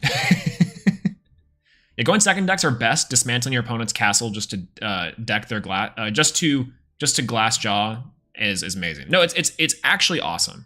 It's super awesome. I love playing going second decks. I'm a big shill for going second decks in the TCG. For a while, I was playing a going second hero build exclusively, and then we're trying it today. It's been to varying levels of success. Again, we can do it very consistently, but I don't know. All right. Pairings are up for the third round. This is when we know we're gonna be out, and that's perfectly fine. Wow, we are at unironically table 100. Can you guys believe it? Unironically table 100. That's new. That's new. All right, we got to fight and claw our way back. We're just gonna try to do our best to do anything we need to. So dual time long, off. Great room. And then maybe it's the fact that I'm making the room. You know? Maybe it's the fact that I'm making the room that this is going off.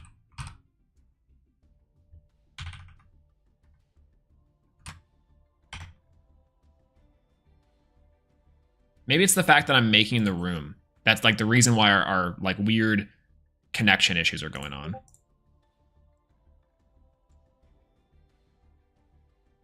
Being the coolest chat in the tournament, thank you so much. I appreciate it. The Diamond Hero player, he does not hand destroying hero deck. Yeah, any hero deck is gonna be welcome, which is sick. JNBR, that's the guy. That's the legend. JNBR is so funny because when I try to explain to people like, oh, what's like your thing in Yu-Gi-Oh, and I'm like, have you seen Jaden BR? I'm like that, but I have a face. But I also play more Neos, I think, on average. And other decks too. I don't know. Like the Wheeled Normal Monsters was a fun exploration for me to play more decks that I was not necessarily super comfortable with, and to kind of branch out a little bit in terms of like things to do. And I do want to bring that series back. We have a ton of options for the Wheeled Normal Monsters this coming second season. We still have to finish. We still have to finish our other Wheeled Normal Monsters. You know, the big one, Jaden with Cope. True. Yeah, I'm just Jaden BR with Cope. That's right. True.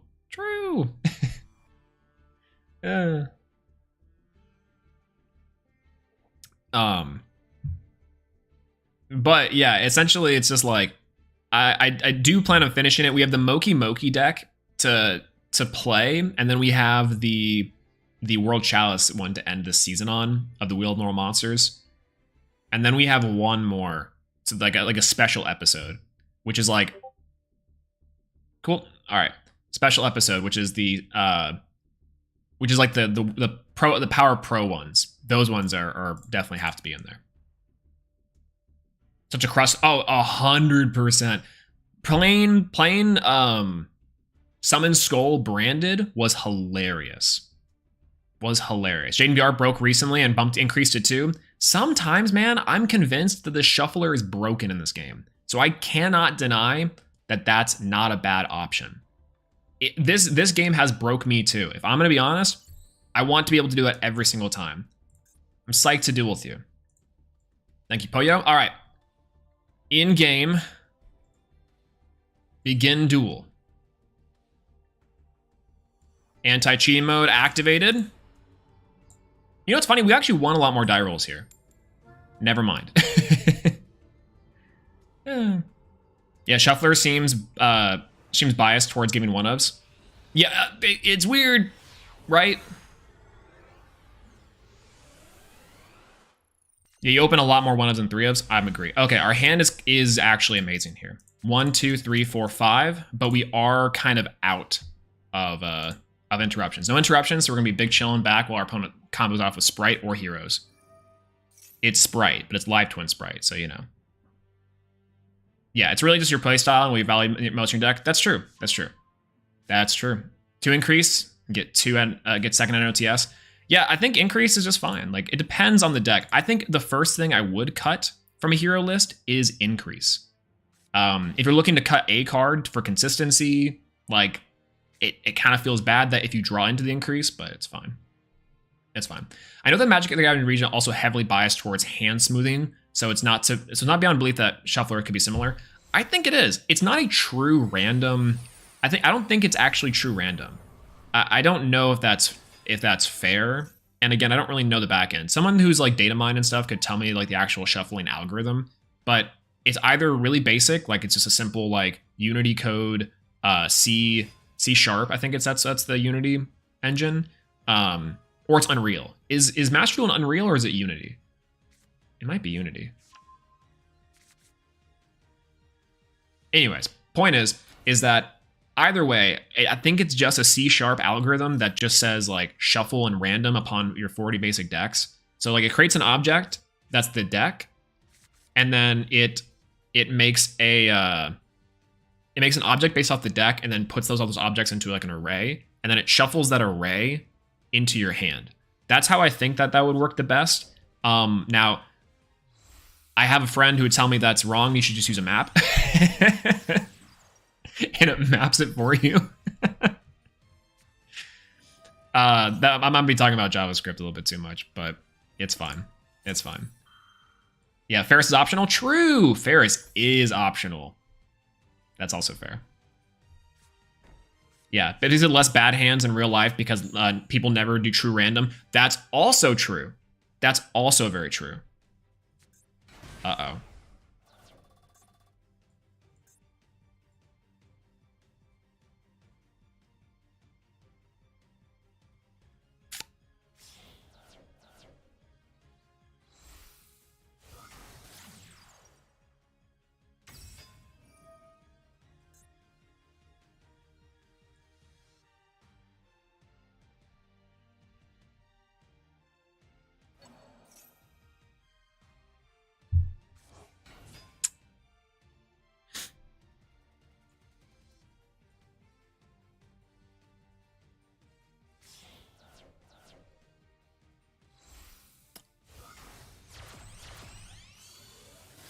We're playing against Artifact Scythe, guys. Dagda Scythe Lock. Can you believe it?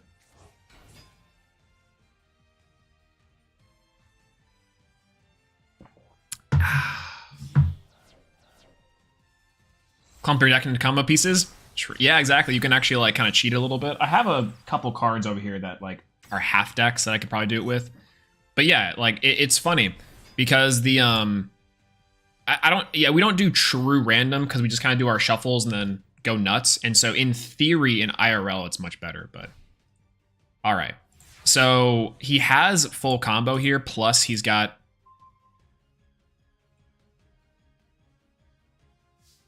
oh,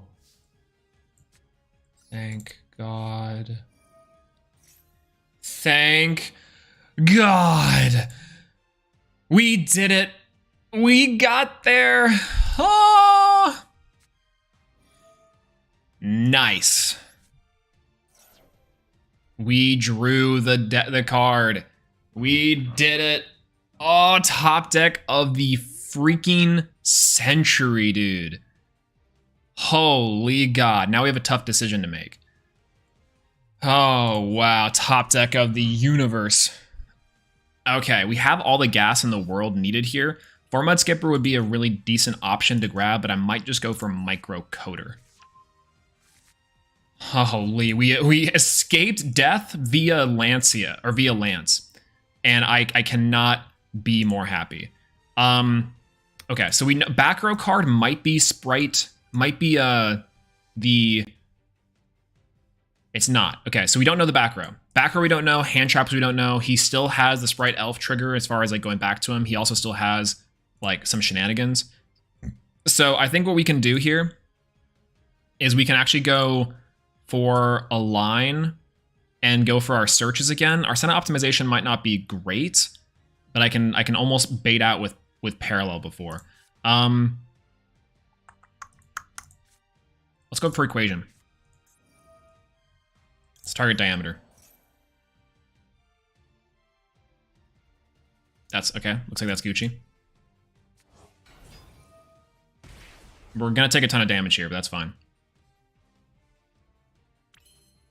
It's gonna be okay. All right, we'll go for diameter here. You can go for Lingaribo. That's fine. And then we'll go for parallel exceed.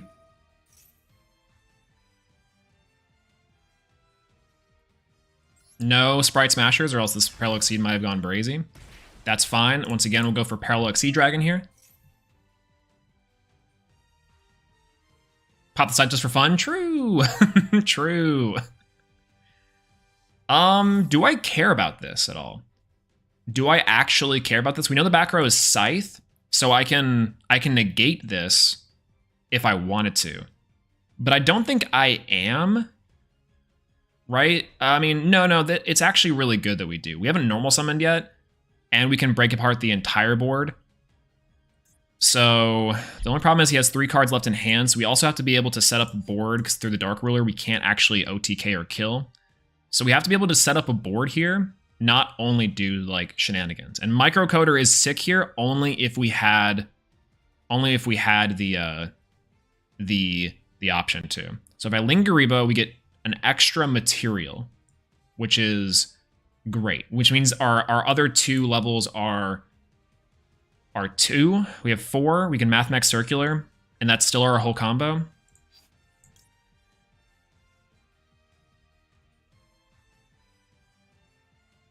I think I am, because that also sets us up for Circular. I'll go ahead and say yes to that. I'll go ahead and say yes for that. Exceed, summon Exceed here. 2 level 4s. Again, we're taking a ton of damage here, like death by 1,000 paper cuts. And that's gonna be okay. Alright. We'll go for Mathmech Circular. Bin Sigma. It plays into Sigma well, which I like. But we don't have our play into this, so that's fine. Okay, so here's the real question.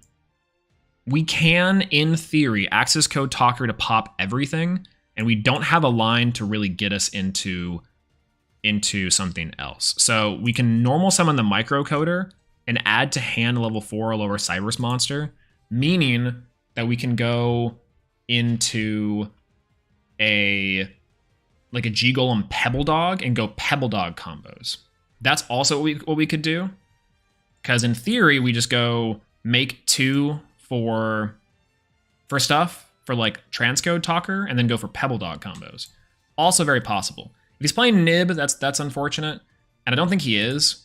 So we're gonna have to just hope and pray that he doesn't have anything here. I'm gonna go ahead and go for the Sigma now, because we're always doing this.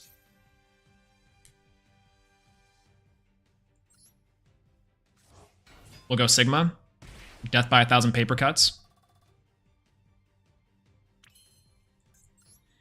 Then we'll decide what we're gonna make. Yeah, he still has 3 in hand. We're gonna need some protection. So luckily we have a lot of targeting protection, but like we also need some interruption. I think the interruption is the part that we're gonna be seeing that's gonna be the problem. So I can go microcoder because we don't actually need anything off the top. So I'm gonna go for a microcoder and normal summon the microcoder. And this is gonna be fine. This is what we're gonna have to deal with here. We're gonna have to make a 3. We're gonna have to go for like inverted, maybe. Crystal Heart's also not bad. We can make Crystal Heart, but that we kind of want to save that. Crystal Heart for downlink 2. Go for Code Talker inverted. No, we can't. We're gonna go for Transcode Talker after that with microcoder to get us our search. And then we have to go for Talker inverted after that. So this is a direct down pointing arrow. IP gets us into pretty much everything we need after that. There's no co-links on that, which is going to be fine. So we might have to play around that. IP might be what we're going into pretty much regardless, though. So what I'm going to do is go for MathMech Circular and the Sigma. The Sigma Grind. Which is great. Boom. Easy peasy.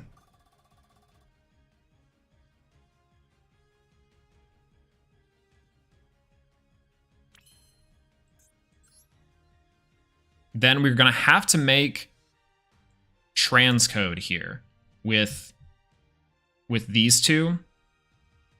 That maybe was the wrong play, but that's fine. We at least get our Link 2 in the graveyard for what we need. So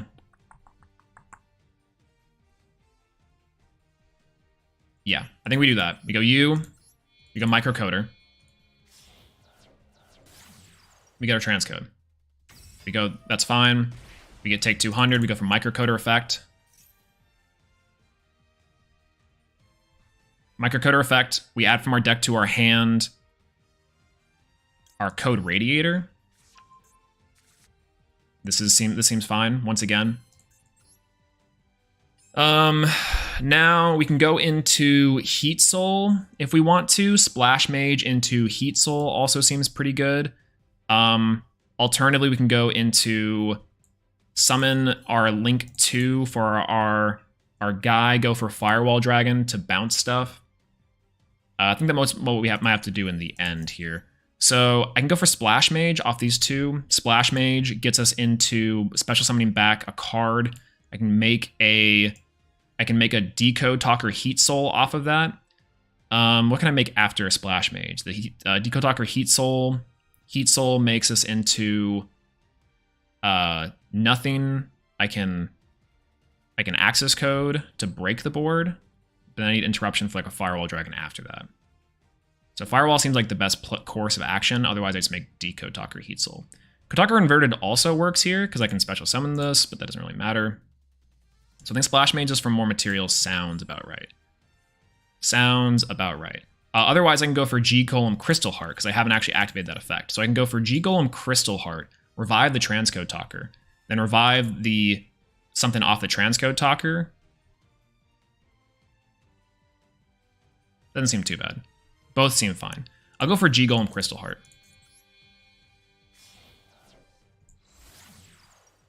We'll go for Crystal Heart. That's fine. Again, we're taking damage.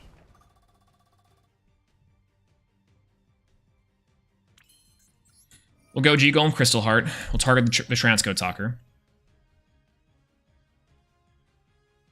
We'll go for Transcode Talker. That's fine. Once again, perfectly fine. We'll go for Transcode Talker effect. We'll summon back out the IP Masquerena.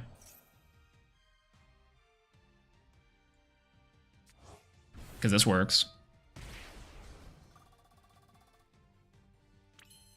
Perfectly fine. Then we're going to make Decode Talker Heat Soul with our IP Masquerena and our Code Radiator in hand. We'll take 2k, we'll add a card to hand. That's fine, yeah. We'll do this, we'll make you 0. We get its effects, but it's mainly for the 0. We'll also activate Code Talker Heat Soul, maybe draw a card, see what we can get. Maybe an interruption off the top would be amazing here. Get Shiriatic Gnister, unironically, with the best card that we have, the best draw we have. Because now we can make a Firewall Dragon and a Splash Mage. Splash Mage. Well, we can make Access Code Talker and kill, is what I can see here. That's what I think we can do. So I'm going to go for Shiriatic Gnister. Shiriatic Gnister will negate the effect of Crystal Heart. We'll special summon Crystal Heart. Or the Shiriatic Gnister. Then we can break the board with Access Code Talker, attack with Access Code Talker, and go nuts. Alternatively, what do we have? 1, 2 pops off that. We need one more to make. need a light to make, I guess. Go for Splash Mage. Revive a card. That way we still get the same effect. But we have one more pop in the thing to clear the back row. Yeah, that's probably gonna have to be the play. We make Crystal Heart, you, and Parallel Exceed. Splash Mage. Again, this is fine. Every once in a while, yeah, it's my Discord notifications from everything. Splash Mage effect. We'll go ahead and target our... It doesn't really matter, so we'll go for Diameter. Diameter here.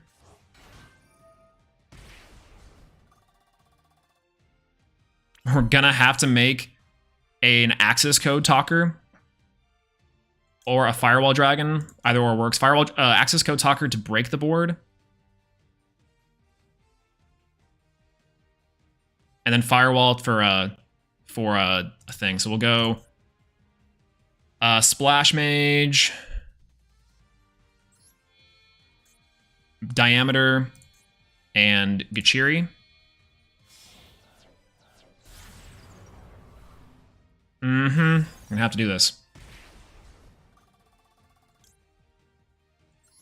Unfortunately, it's only 28. That's okay. Most of our monsters can beat over everything. You link after you pop Elf? Dude, I complete you link off? That'd be hilarious. Alright. So we're gonna activate the effect of Access Code Talker. We can only attack once, so we're gonna have to make it count. We'll banish our Lingaribo.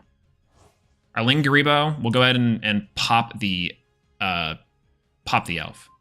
See ya. We'll Access Code Talker effect here. We'll go Crystal Heart.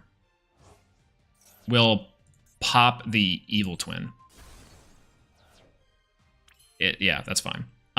We can additionally go into Avermax. Might be hard to out, but we have to go to battle phase here.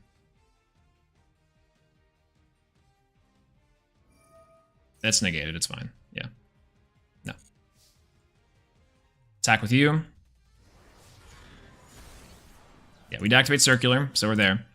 Now, here's the biggest issue. We can make Firewall Dragon, and that's our only interruption. A non-targetable Firewall Dragon is pretty nice, or we can just make Avermax after we pop. So we can go for 2, make Firewall. Firewall's our interruption here. Back row is still Scythe, so we can go for Avermax if we want to. Avermax is a light, so we go these 2 from the extra deck. Banish pop for fire. And like, how does he out this? I guess by Sprite Smashers.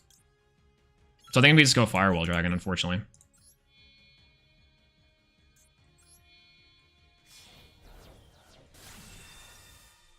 It's unfortunate what we're gonna have to do. Active effect of Access Code Talker. Banish the Transcode Talker. Pop. And then end phase.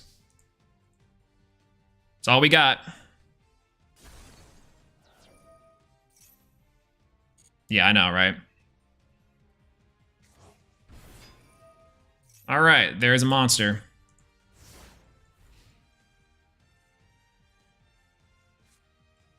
Four cards in hand, we have 1 interruption. This seems like it's going to be over. You just bounce the normal summon, I guess? Yeah, that's the plan. Depends on the normal summon, frankly. Because if he's able to get to something, then we're going to be in kind of a pickle. Ah, never mind. The Gachiri Agnister was probably better, but Access Code Talker is unaffected by Gachiri Agnister.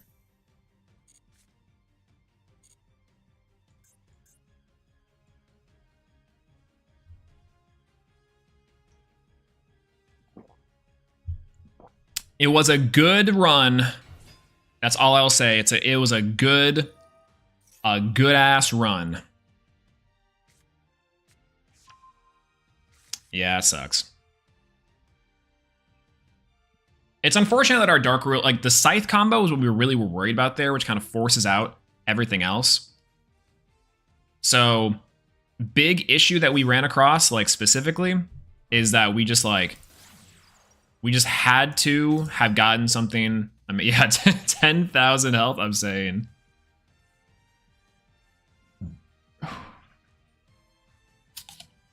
Good run. Didn't win a game. Hey, in theory, we got cheated out of the first one.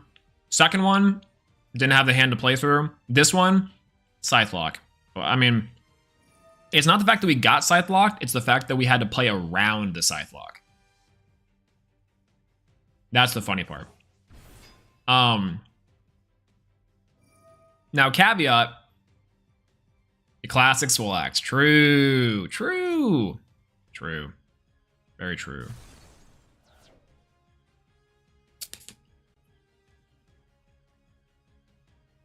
Dark Ruler's kind of gnarly on his part too, let's be fair.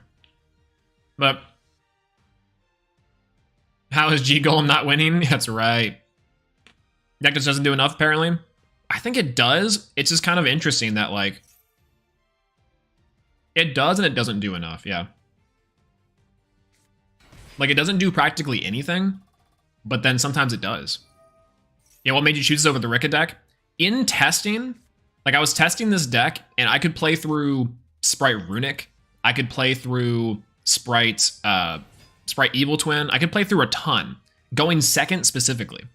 So in testing, I was just like, okay, like we can do this. But then in tournament, it's like, I don't know, something. Once again, yeah, in like testing, this was sick. I didn't have a lot of dead hands. I could play through pretty much whatever. But I don't know. Do you think the Dark Fluid Firewall Dragon would have worked? It could have. I mean, we technically could have gone into like a rank 5 or a link 5. That could have been something that we could have done. Like, considering our deck choices, there was definitely some optimization in the extra deck that we could have accomplished, for sure.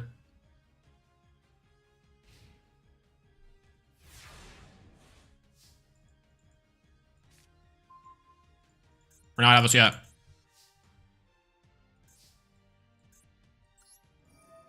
We're not out of this yet.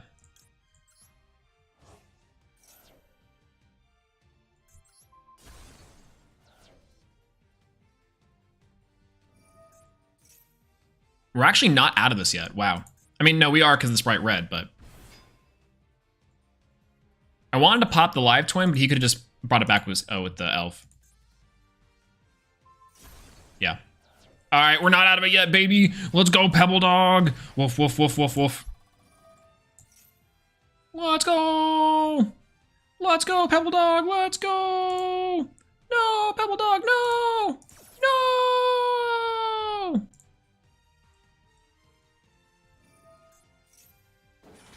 Yeah, big GG's.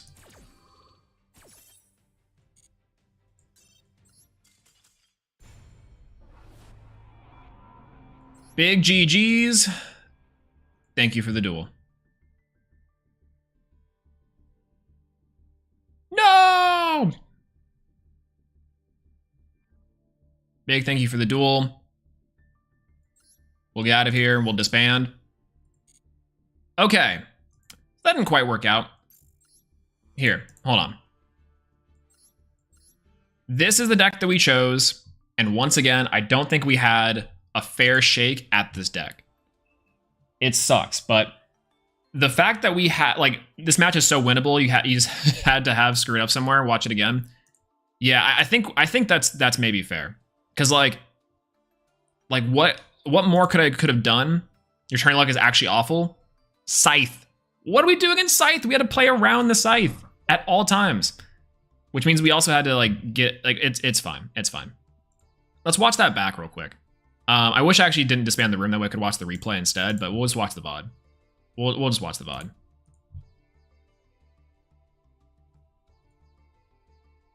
We'll just watch the VOD. That's your boy, that's me. Alright, we'll watch the VOD back, and we'll see.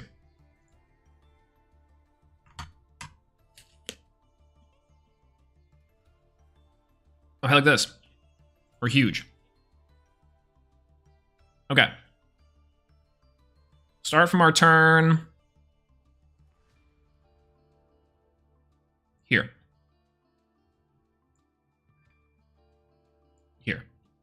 Okay, so top deck of the century, we draw.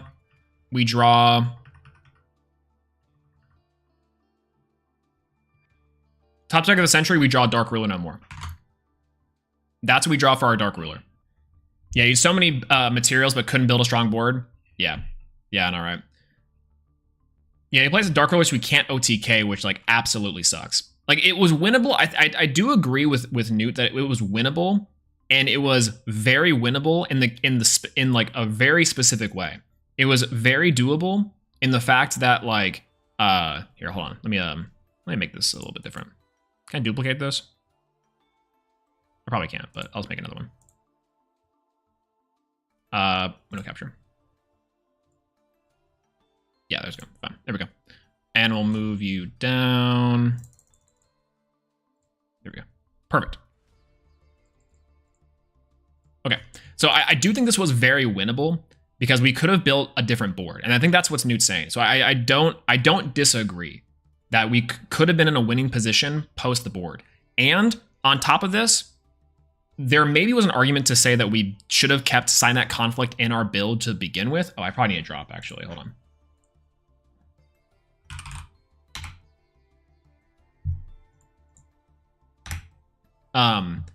That we probably should have played Conflict just in case this came up. Because if we had Conflict, regardless if they had Dark Ruler or not, we could have had the Signet Conflict to interrupt them on their turn after we had like our bare bones board breaking. Again, in testing, I found that Conflict was a huge brick on oftentimes. And we didn't really need it. We'd rather have other gas, but that's fine. But yeah.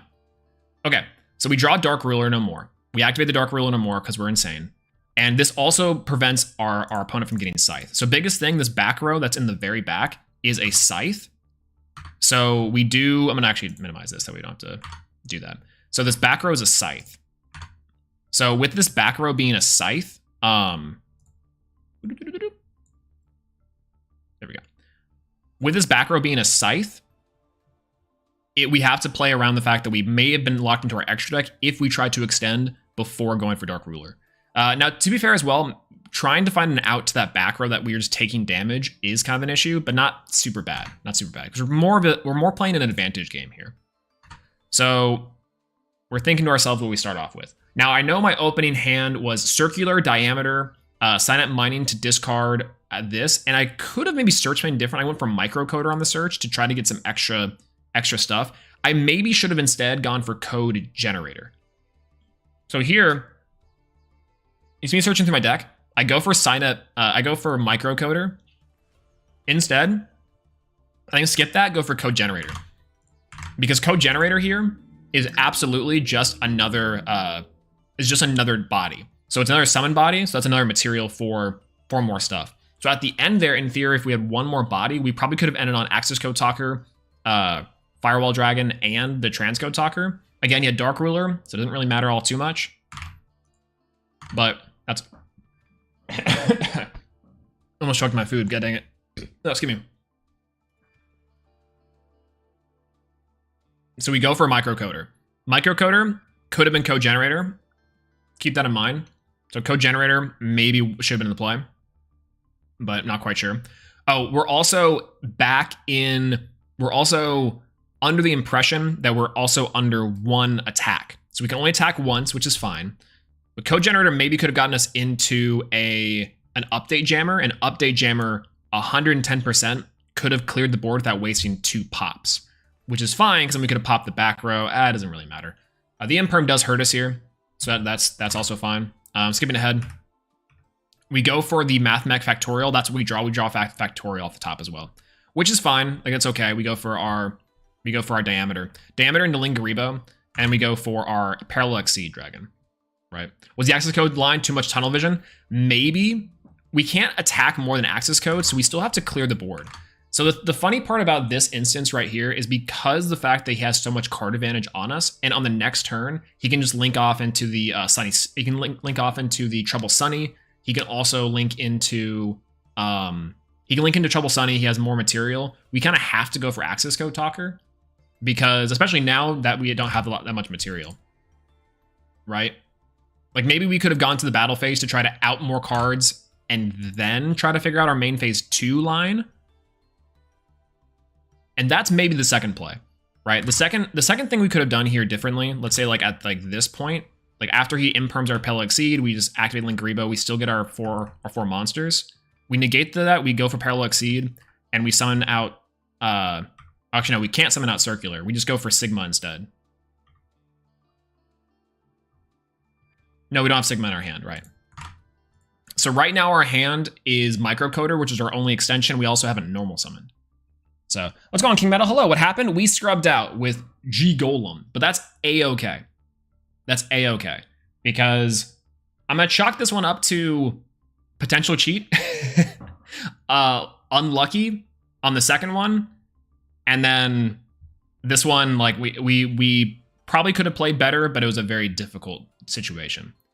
And I definitely think we could have played better for sure. Our second game, our hand was just not good enough, unfortunately. No matter how much the outs we had, we drew 2 Ash Blossoms, a Math Mech Equation, play hero. We honestly, Newt was kind of right. Going second hero may have been the play. So anyways, we have these 2 right here. We have a Microcoder in hand. So our only line here, truthfully, is a line to go into like a Link 2 for like Splash Mage and try to go for a Splash Mage, summon out some guys, try to clear the board as much as possible, and then try to break apart the board main phase 2, right? I think maybe going for a Math Mech Circular here is a problem, but once again, we don't really know if he has any interruptions in hand as well. So given the fact that he has no interruptions in hand, the true line may have been to go for Battle Phase and try to summon a bunch of guys, swing over as many monsters as possible, and maybe leave like a carrot, and then try to pop carrot in the second main phase. That's right. So yeah. Yeah, can I just confirm Rika wasn't the play, lost every coin toss? That's right. I think going second is a very viable option in the side of this tournament. Like, there's been several going second decks that have been kind of topping, which has been hilarious. So currently right now, in this position on this VOD review, we have 2 options. The first, go for Math Mech Circular, which is the option that we took to try to Axis Code Talker to pop everything and then attack with Axis Code Talker. Or 2, summon a bunch of dudes and attack and then main phase 2 figure out our play. That probably was smarter because Sprite doesn't really have a lot of like really big guys. So our line to destroy everything as much as possible probably was it. But so we'll go back. So we choose option 1. We choose option 1. We go for Math Mech Circular. We bin the Sigma. We go for Sigma inside of the graveyard to get 4 materials. So now we have almost everything. So we have Sigma, and now we're debating right now on going for either Circular or not Circular. We're debating right now to whether we need to go for Microcoder or we need to go for use Microcoder in the hand.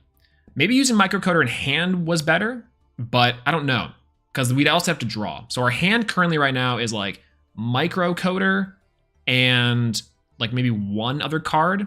Maybe it's just Microcoder. We're kind of just tossing out, which is fine. So again, Code Generator here would have been great because it would have been 1 extra material. So definitely Code Generator to start instead of Microcoder in this position for more gas. Because it's a little more gas, maybe could have gotten us there. That's probably the play. Circular, though, it does make us think that this is going to be rough. So I don't know. Gachiri Agnister off the draw from Heat Soul is also pretty good. So we normal summon the Microcoder. Microcoder, we're thinking about what to summon here. We go for IP Masquerena. IP Masquerena may have been the bad choice. Yeah, Cyberse links do so much. That's why I refuse to think that we had an optimal board. So not trying to commit to your skill. On your skill, just so you know. Yeah, I actually agree. I'm not saying that you're saying that either, and I do appreciate, saying that, hey, let's watch this back, because it is important to do. I think VOD review is amazing. And the fact that you're right, like, I've played Code Talkers before. I know this deck has lines, but what the lines are, I don't think that, I don't feel like that was the correct board. And I feel like it wasn't our link summoning that was the problem. I think it was our decisions on what to search off like Signet Mining currently, I think, is the biggest issue. I'm seeing that now, that Code Generator over Microcoder was the best option. And then and then we go for like something else. Also, IP Masquerena here. Let's say even though we chose option 1 to get Microcoder and go for a circular, we make IP Masquerena, which this I think is also a big misplay. I think going for IP Masquerena here was not the play. Instead, we probably should have gone for the G Heart, but then we'd have to make a 3 access code, three cards with our transcode talker. So any other Link 2, maybe the Splash Mage. So I don't know. Opponent Dark Ruler negated everything. That's true. That's true. We at the very least could have gone for like ending on Heat Soul plus Firewall Dragon plus an unaffected access code talker or something like an Avermax of some sort that was unaffected by card effects. And that way we at least have something on the board for our opponent to get to. Or for our opponent to play around. Avermax is unironically like probably the out that we could have gone for because I think everything targets except for the Link 4 Trouble Sunny card. So that may have been also a misplay too.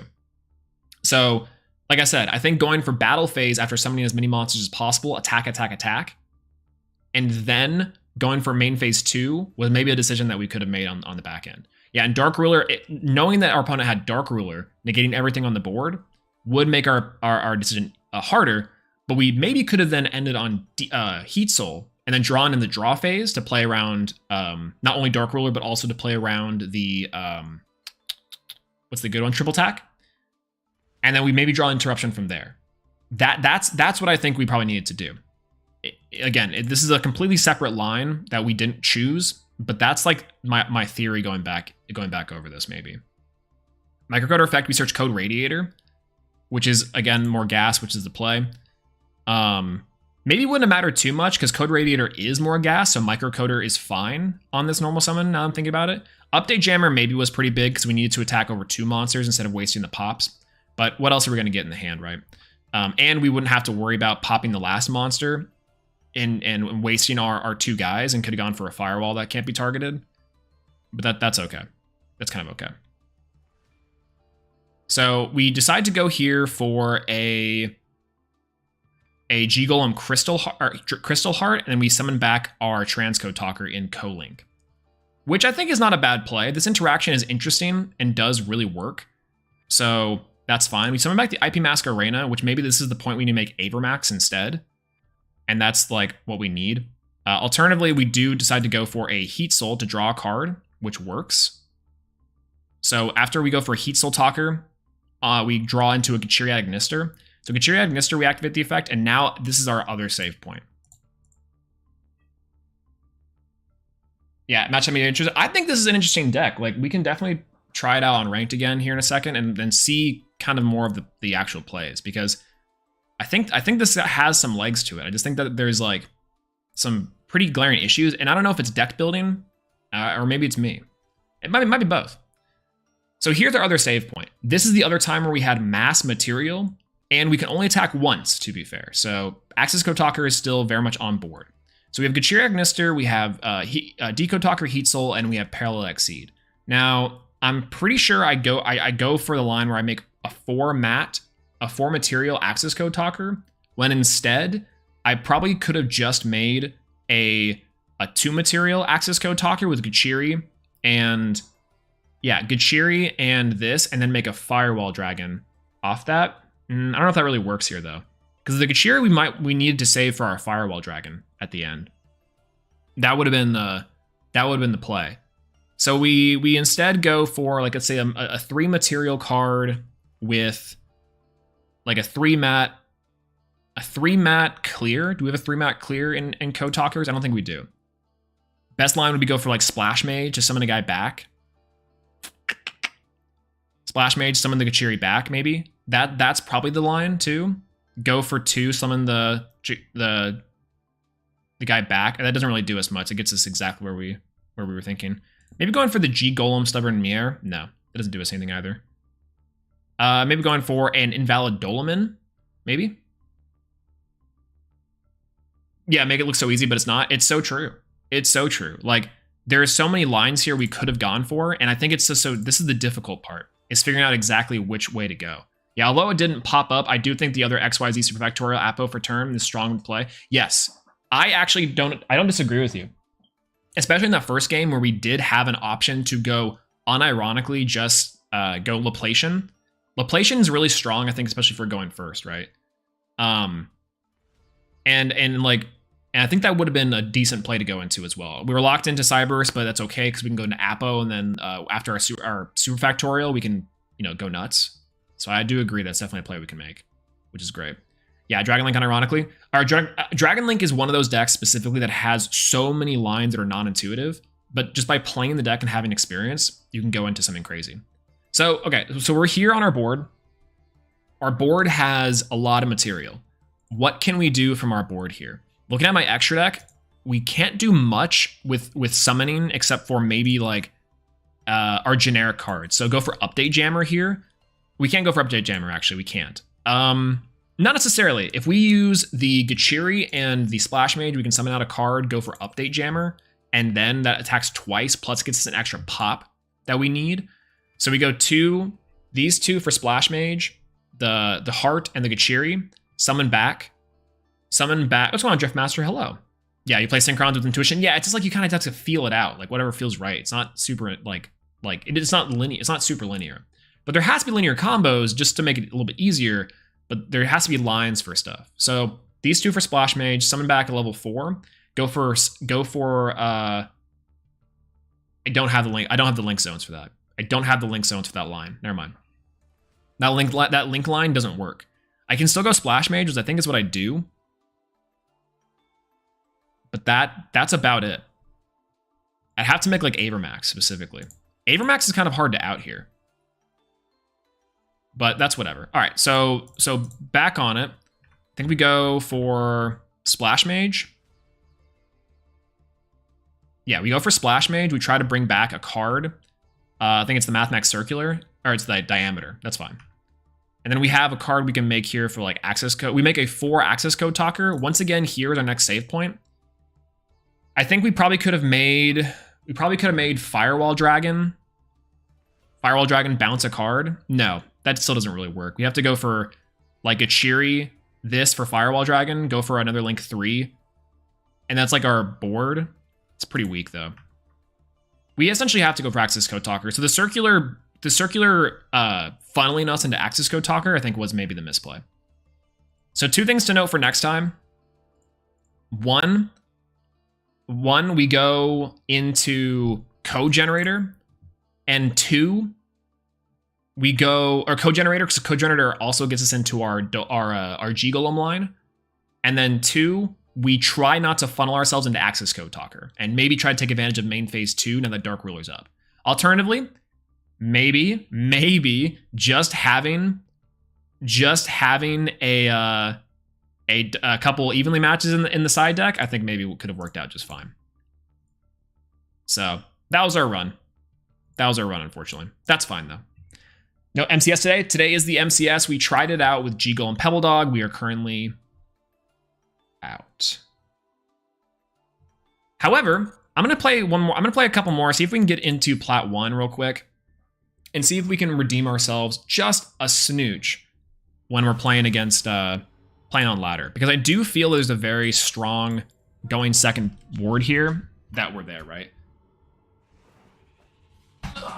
Tear my jacket, I'm getting a little sweaty.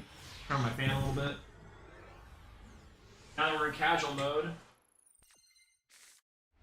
Ooh, our hand is not very good. It's alright. Our hand is okay. Dark Ruler, Maxi. We have also G Golem Rockhammer, which is everything. Maxi here, inshallah. Also, we can have our breakfast. Better luck next time. I appreciate that.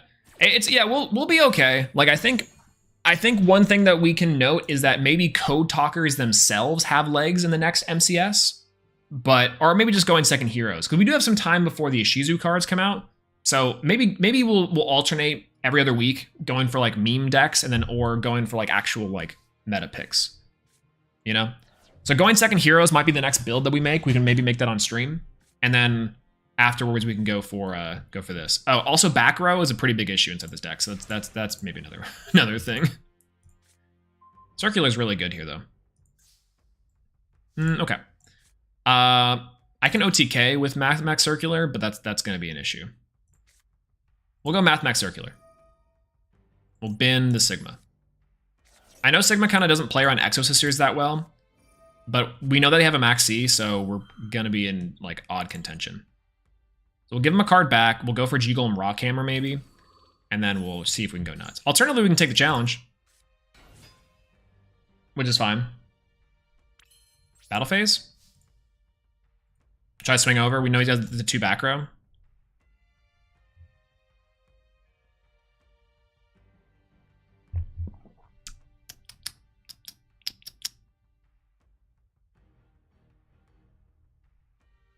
Dragon Link is a meme deck from what I hear. Interesting. Man, you know how long it would take me to learn Dragon Link? Like a week. Which, you know, now if we start now. Alright, what does this card say? Is this card that's the we can immediately after effect resolves go for our own Maxi? That's fine.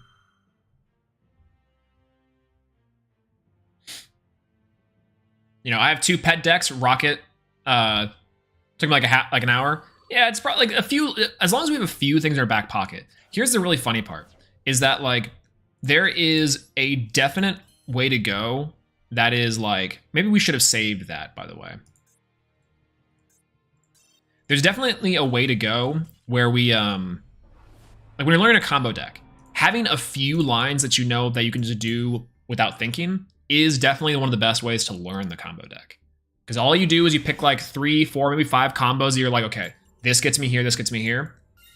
And then you can just like, repeat until you got those combos down. And then you can start looking for other lines. That's the idea behind playing most combo decks that aren't intuitive. Now, most combo decks are intuitive, except for the very few that are really difficult and high skill. Again, I think cards like Dragon Link, you know, even Code Talkers, what I will say, is very much one of them. So DDD, yeah, DDD is like also a big one too. Bird Up, and technically stuff like the branded deck, or there's the DDD Bird Up, and then there's one more as well that I think is there. Yeah, thanks to the Red Eyes Challenge, you have most of the core. That's true. That is true. We do have most of the core. Wouldn't be too much more expensive to do it. Yeah, DDD in theory has everything that you need to compete, but it's like just a little bit rough, right? Yeah, once you figure out a couple combos, you can pretty much figure it out the rest. Yeah, right. Like you get the core gameplay loop down, and you just play with it all. Also, is he gonna try it? Tri-Brigade Sprite, just lazy learning the deck, plus getting all the cards. Tri-Brigade Sprite's really good. In fact, Tri-Brigade Sprite is, I think, arguably one of the best variations of the actual Sprite deck. It's nutty.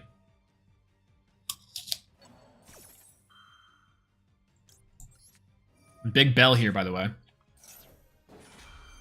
Bird Up still viable? Yeah, ish. Like,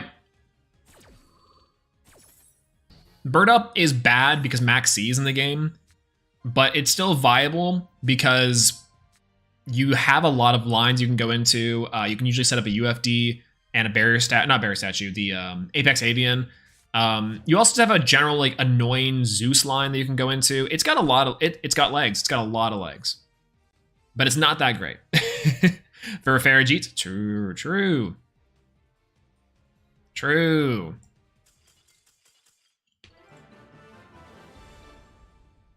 Once again, Max C winning games.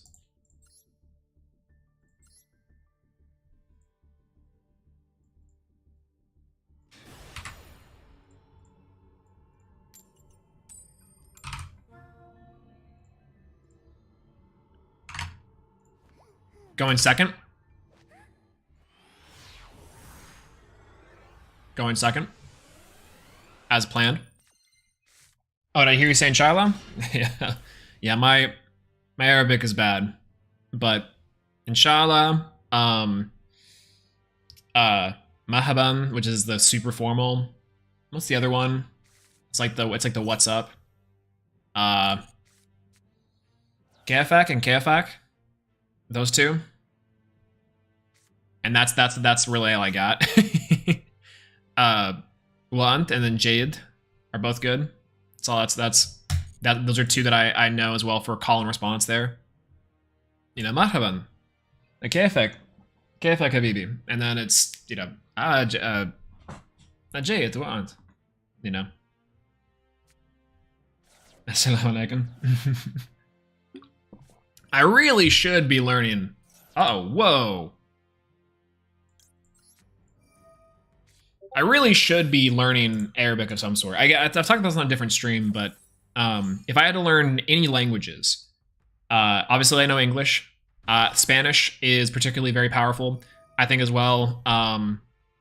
Going for like Chinese or like Mandarin, and then Arabic. Like law of averages, those are like the biggest languages in the world. That's gonna do much, right? By the way, this hand is like actually kind of hilarious because we have almost everything we need. Yeah, that's fine. Activate one Umi from the deck to the hand. Or graveyard, that's okay. Harpy Feather Duster. Spanish useful? Oh, extremely. Yeah, Chinese or Japanese, my go-to. There's like a few Japanese phrases that, like, I've learned, what I learned a couple years ago is that it's more of the case that if you're learning a language as like a Germanic language, aka like the Latin languages, it's going to take you approximately like 9 months to get proficient of some sort if you're like, you know, studying hardcore on Eastern languages because their roots aren't the same.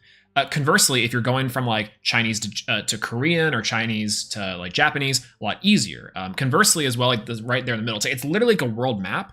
And then in between, wherever you are in the world, it's like, that's how long it's going to take you, depending like on the two ends. It's interesting. Like the learning the different languages is quite fascinating. Yeah, music is universal language. True. Actually, a lot of my Spanish comes from listening to Chicano music. It's like, and that's like kind of what I grew up on, obviously, because I'm in Texas. All right, let's go for Sign of Mining. Yeah, Sprite ranking, Runic, Live Twin, Frog, try. I think the Live Twin one is really good, but maybe overrated. This sounds like Cope, but I do think that it's like just okay sometimes. Did I draw Microcoder? I drew Circular. Microcoder's good. Yeah, if you have to choose between putting Droplet or Dark Ruler, no more in my deck, which one should I choose? I think going for Dark Ruler is better this format, but you have to make sure your deck doesn't need to OTK. For sure. Yeah, why Live Twin second? I think it's Frog for me first, and then it's Live Twin second. Try is definitely down there, but Runic is definitely just by far the best one. It's just the most boring. It's just the most boring, like hands down. All right, we go for Math Mech Circular. We're going nuts, so we're gonna OTK him pretty much regardless, because he's gonna take a ton of damage. So, you know, we're big chilling. Yeah, I think just as far as like pure gas goes, and Frog doesn't necessarily die to, like, if I Ash the Ash or Maxi, it can play around that much better, I think. But then again, it's good and bad. So, you know, is what it is.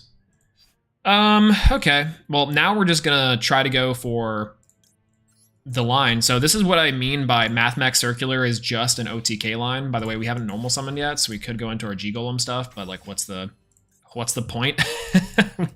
We have everything we need right here. And if we need to normal summon, we can just go for G-Golem Rockhammer eventually.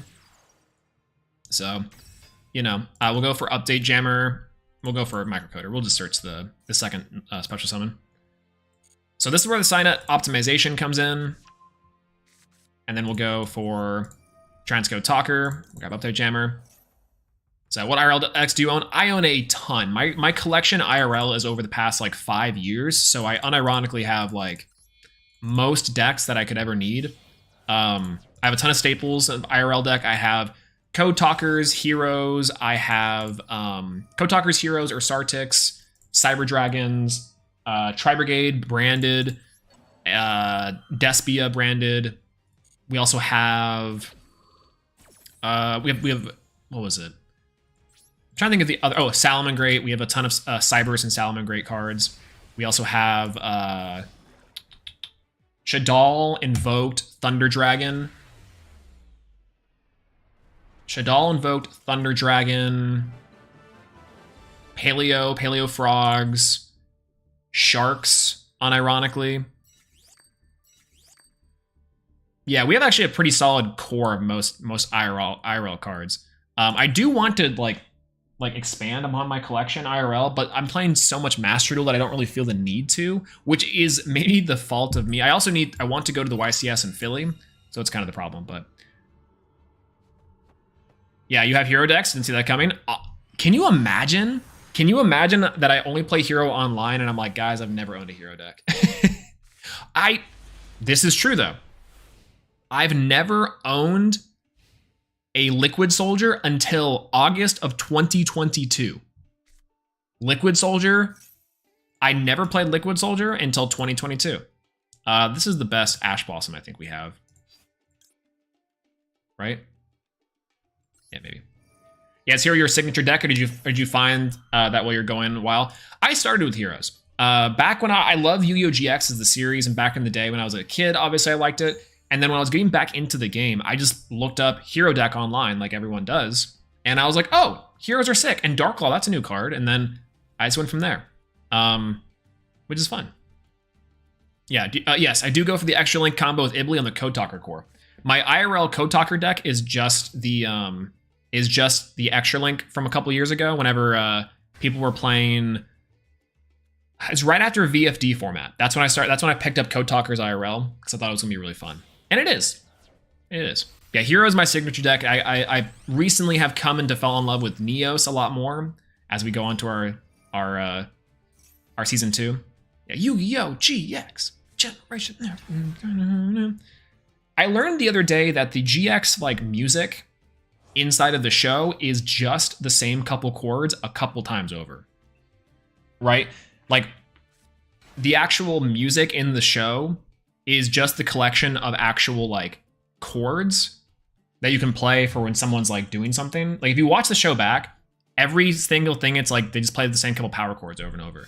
I'm really curious if I can pull it up, but I don't really think I need Discord open. I mean, I might, but I can close that for now. Because we're kind of just waiting for them there. Did you see someone played our Sartex and Farfel's table? I did. The new bottom table series. Yeah, our Sartex is really cool. I love the fact that someone played our Sartex. And there is an okay, so my brother had the entirety of the Sartec core. It's all pretty much right here. And what's funny is I was thinking about getting like collector rares like Polaris and stuff because I'm like, oh, I want to play the deck. And I saw someone build a version of this deck for their locals that was really, really cool. And I'm like, guys, I might be on our Sartex. Problem with their Sartex though is it plays the Kashtira monsters. And so the Kashtira monsters are like $500 a piece. You know? But yeah, I miss VFD. It was so balanced. Oh my god. VFD? I can't believe Rongo is still legal. There's no way, dude. Oh, nice. Ash Blossom on the crackback. That's cool. Oh, look at this. Just in time, but never late, baby. Just in time, but never late. Let's go. Woo. Easy peasy. Just in time, but never late. Never late, baby. All right, we'll go for Math Next Circular here. We'll bin Sigma. We have a line for Access Code Talker OTK. He might activate Sinister Sovereign here, and then might banish, but it'll be fine. We only attack once, so, you know, we'll be A-okay. We can also double normal summon now with Sign of Optimization, but I think we'll be all right. Yeah, Gossip was the problem. Yeah, Gossip was the problem. To be fair, Gossip is an issue, but Rongo is still bad. Gossip Shadow just does like a lot of degeneracy, but it's not like as bad as it's not as bad as Rongo inherently on a design philosophy. But Gossip is also much harder. So yeah, VFD is still sick.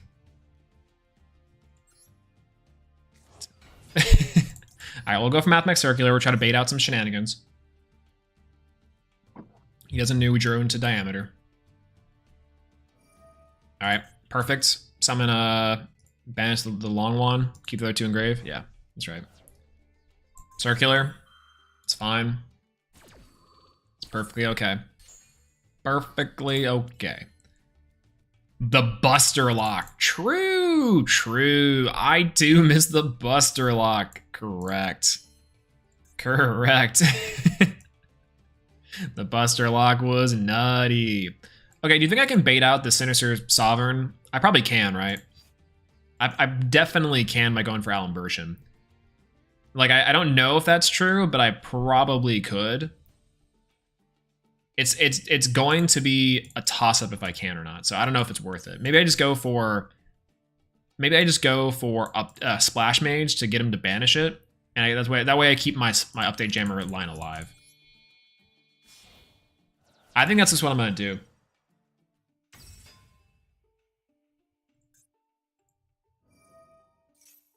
Okay, we banish the monster. Okay. All right, we Gucci. We are Gucci. We are fine. Get circular. Go for circular. Go Update Jammer. This is literally just the line. I don't understand. Update Jammer. Go for Sign Up Optimization. We do get to take another 1200, which is bad, but, you know, who cares?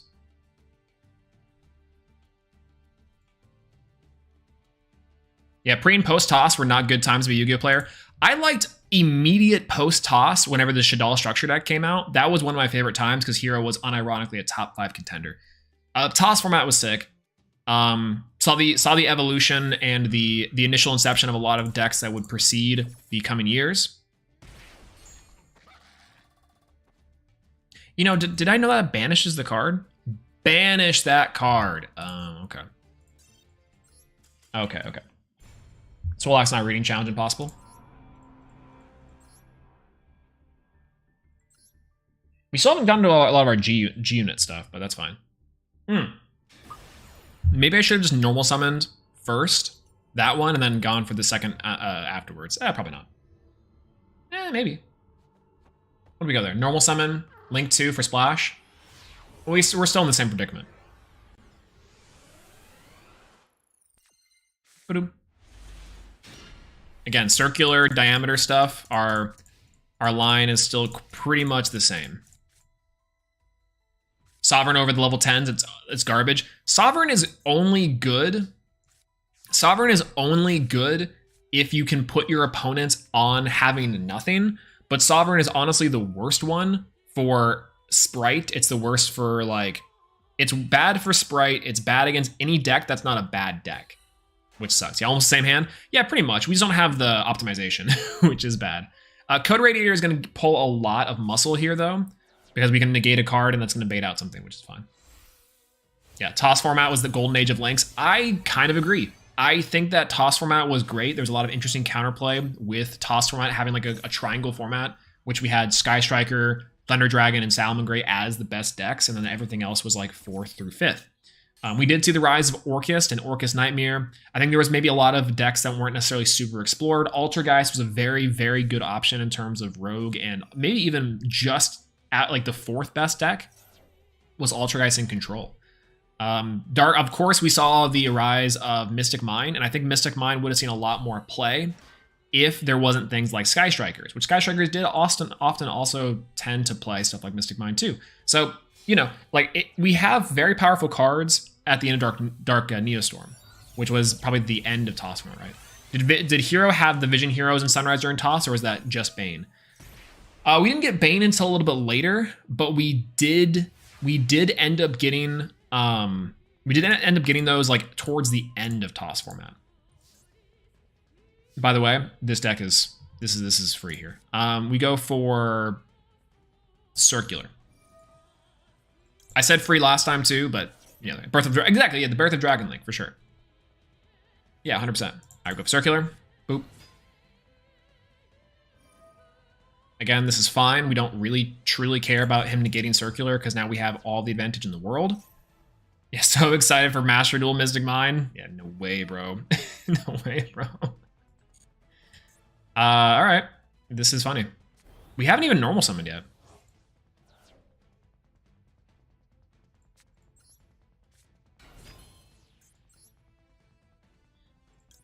We haven't truly even normal summoned yet. Go for Link Garibo.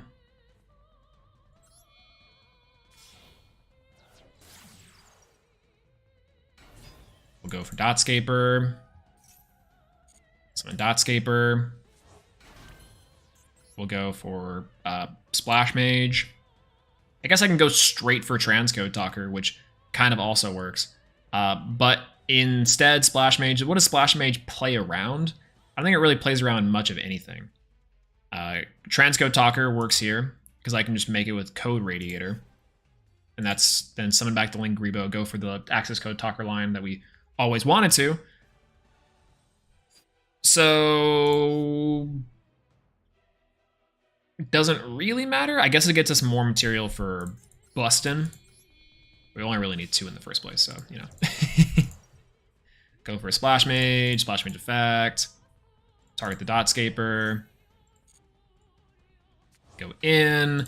Go for Gachiri Agnister. Gachiri Agnister, go for Splash Mage. Summon the Gachiri. Boom, boom, boom. Make ourselves a Deco Talker Heat Soul by going for Splash Mage and the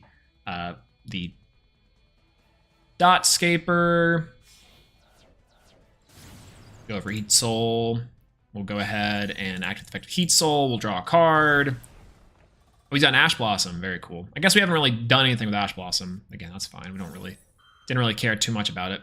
I will call by the grave though, because I do want to have this Ash Blossom, this live. So we'll do it. This is once per turn, right? Yes, it is. Thank God.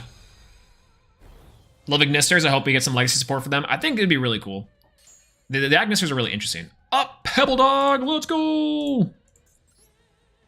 Pebble Dog is hilarious. And by the way, we can definitely just make it with what we need. So we can go for Transcode Talker. We can go for Transcode Talker here, right? No, we can go for Inverted. Yeah, Inverted, that's fine. Inverted Code Radiator. Check it out, this is funny. Here's the lines. We go for this, go for Code Talker Inverted. Boosh. We activate the effect of Code Radiator. We go and target the Supreme Sovereign. We negate its effects. We go for Code Talker Inverted. Make its attack 0, by the way. We won't activate Agnister now. We're going to wait because we don't really need to. We'll summon our Pebble Dog. Oh, bark, bark, bark. Pebble Dog effect. We'll summon another Pebble Dog. Hello, Pebble Dog, little Peebles. Little Peebles. Little Pebbles. Alright, go for 2 Pebble Dog on the G Golem. Boosh. G Golem, Stubborn Mirror. Hello. Now we're just styling on our opponent, which this feels really bad, but you know what? I don't really care, because honestly, like, he kind of deserves it, which is fair. We'll do Transcode Talker here. We'll just skip the pleasantries and go for, well, no, we don't have to. Crystal Heart, go for the G Golem, special summon to this zone, special summon another one. Then go for Crystal Heart, this one. Go for the Crystal Heart, and then the Deco Talker Heat Soul, go for Transcode, target another card, get back with it. Yeah, why not? We'll go for Crystal Heart, because we can. Got the zones in them. Got a little bit of zones in them. We'll activate the effect of Crystal Heart. Crystal Heart will grab the G Golem. G Golem on. Oosh. Effect of G Golem will bring back a little bit of dog in him. We got a little bit of Gachiri Agnister. Why not? Summon that to the field. Pretty neat. Then we'll go ahead and grab our G Golem. G Golem Invalid Dolmen. Raisins. Boop, boop, boop for 2. Transcode Talker probably is the next line here, which seems hilarious, but we can definitely do it. Go for you and you. Right? We go for you. Go for you. No. We go for Invalid G Dolmen, which is hilarious. We want the animation, and there's no point in not doing it, because it's a little bit funny. We'll activate the effect of Invalid Dolmen. We'll discard this card. We'll draw a card. There's just so much gas. What do we do? Actual choice paralysis. We'll go ahead and go for Crystal Heart. Use this as 2. Use this as 3. Go for Transcode Talker. We'll go for Parallel Exceed. We're going to try to make a little bit of a co-link board here. And we definitely don't have to. We'll go for Exceed. We're just seeing what this guy's cooking. Then, you know, what we can do is go for Update Jammer now, because we do have the line. We got the line for it, baby. Update Jammer. Boosh. Effect of Transcode Talker. Transcode Talker bringing on back the G-Golem Stubborn, I guess is the way. Yeah, sure. Bring on back. Boosh. Bring it on back. Then we go for Xcode Talker because we can. No, we'll go for Access Code Talker because it's just the line. Transcode Talker here, and then we'll go for the Update Jammer. We'll have this thing co-linked to our Doloman, and then we'll activate the Update Jammer, Access Code Talker,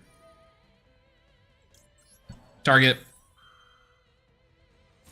and now we're Gucci. Yeah, there we go. We don't even really need to get the Supreme Sovereign out of the way, but what I will do is, I think that's just game, right? 53, and then there. It doesn't really matter. We'll go for Access Code Talker anyways. We'll banish our Update Jammer. Destroy. Battle phase. 53. Bye-bye. 53. Bye-bye. That's the kind of things we can do. You know why I love Dragons so much? It's literally a kid's dream deck. Just a matchup of a bunch of archetypes that synergize because of type. It's like you hero players, just a childhood deck. True. You gross, dirty hero players. That's us. Actually, it's a lot like Hero, except for 10 million times better. Because while Dragons can just shuffle a bunch of like Dragons archetypes in, Hero can just say, oh, I'm gonna put a bunch of different heroes in. And some of them synergize, and the rest of them don't. I think it's kind of funny. Our hand is good for going second, so I'm gonna eat this breakfast sandwich. Yup. Rhoda, that's fine.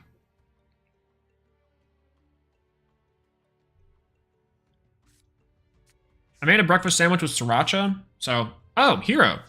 Speaking of Hero, good last game to rank up with.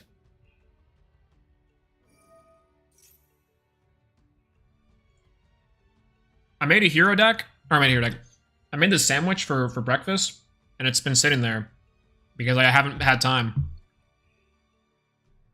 Don't we all? How's it going, Connor MVs? Hello. How's it going? I saw your struggle. 8K gems to get a shiny Neos. I'm right there with you. Definitely don't have a problem, but man, I wanted that rarity upgrade so hard. I spent like 10K gems trying to get rarity upgrades when I definitely could have just waited to stock up, which is crazy. True. Rainbow Dragon bad. Rainbow Dragon bad. True. It is. Oh, his play is bad. His line is weak. His hand is bad. That's why I see here. It's fine. Discarding Miracle Fusion. Does he play multiple Miracle Fusion? Yo, Fusion Destiny. That's hype.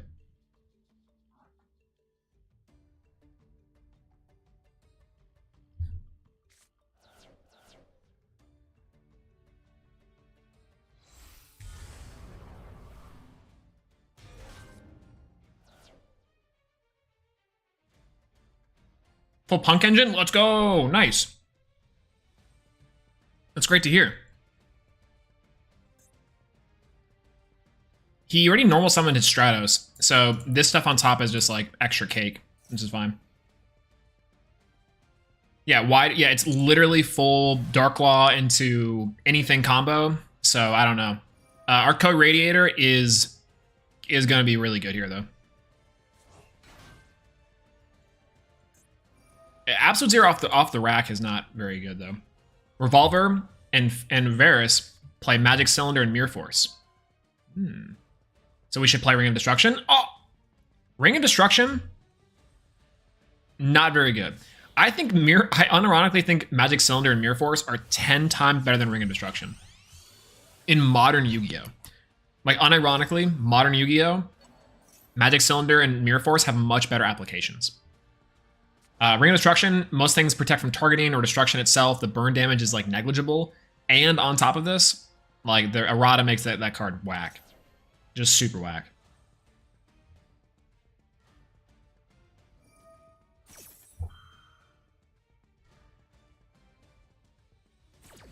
What's he cooking?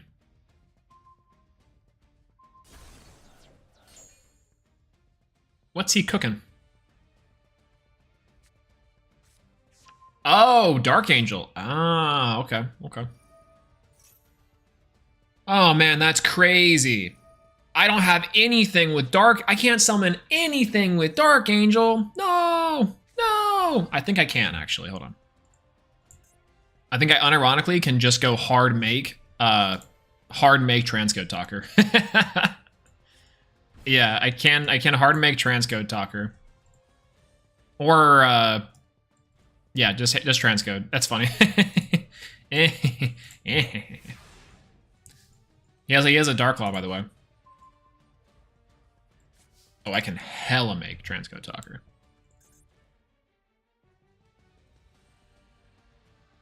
I should have activated in the draw phase the Call by the Grave. What am I thinking?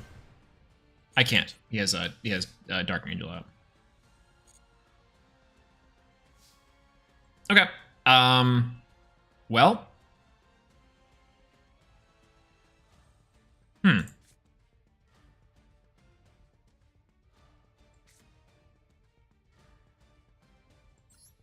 Pebble Dog. I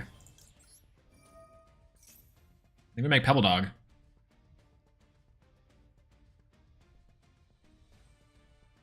This is an interesting combo. Now, this combo gets interrupted by any hand traps, but this is an interesting combo. And loses to Nibiru, but it's an interesting combo. Mass change, that's fine. That's cool. That's fine. Well, it's bad. That's fine, though. We can still use it as material or just get banished. Which means I can call by his guy. Which is okay. Pebble Dog. I know, it's such a silly name. I think it's just hilarious. Alright. Let's make IP. Or I can make... No, IP is good.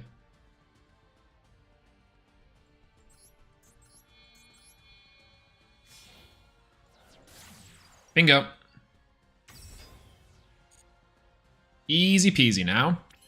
Harpy Teleduster on the back rack. We did it. Sorry, Pebble Dog. Imperm on the IP, that's chill. That works for me. Problem is this Destiny Hero Destroy Phoenix Enforcer is kind of wrecking us. Because also all we have here is our Code Talker line, but that should be okay.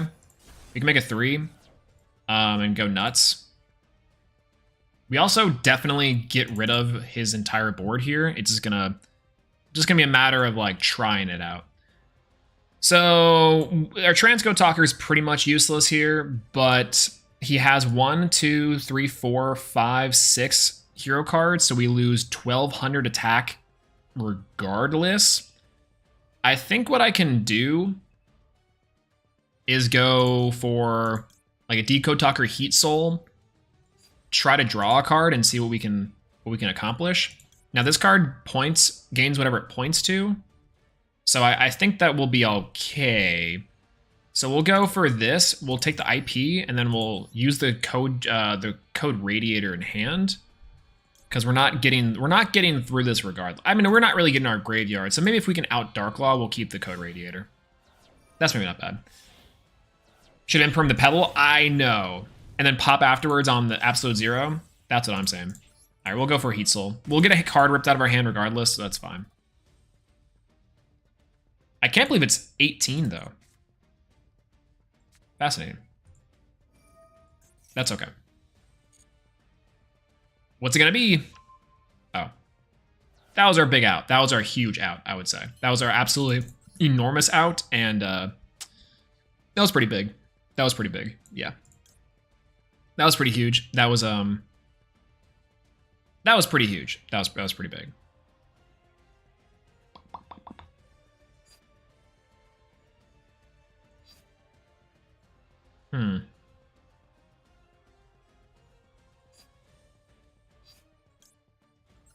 Inverted, I guess.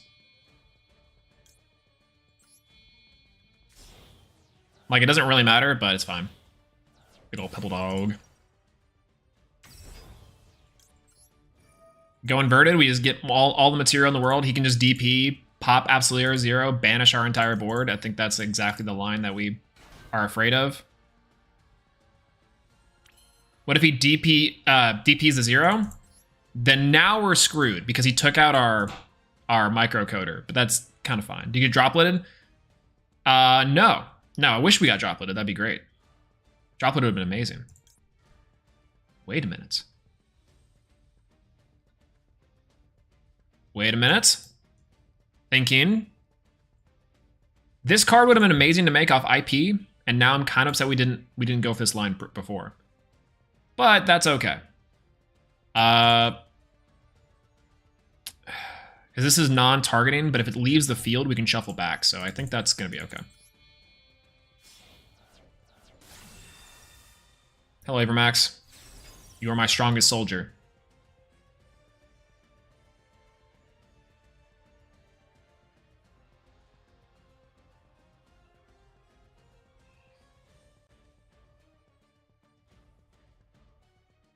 Now what? He's thinking. He destroy Phoenix Enforcers, pops this, or pops the Absolute 0, and itself and the Dark Law. And then I just Avermax, shuffle back the Dark Law, go Co-Radiator, go nuts. Yeah, I guess so. Well, wow. Battle phase.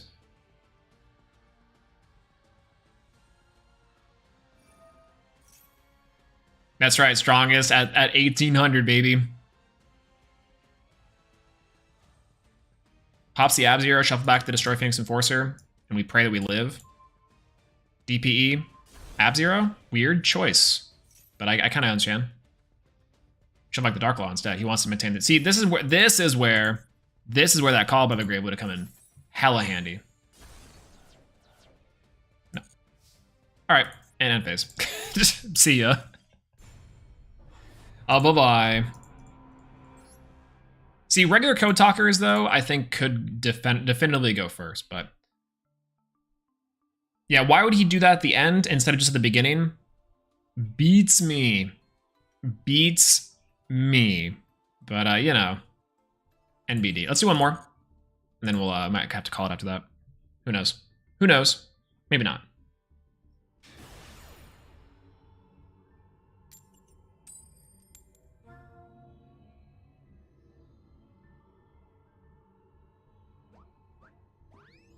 Mm-hmm.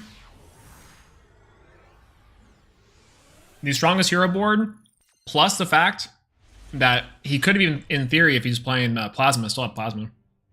His deck list? Oh yeah, we probably should check that out.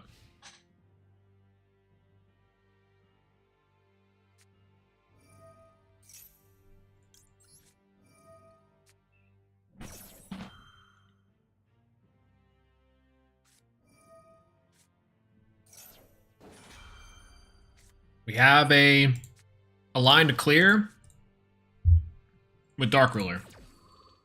So we're going to be all right. Mm-hmm.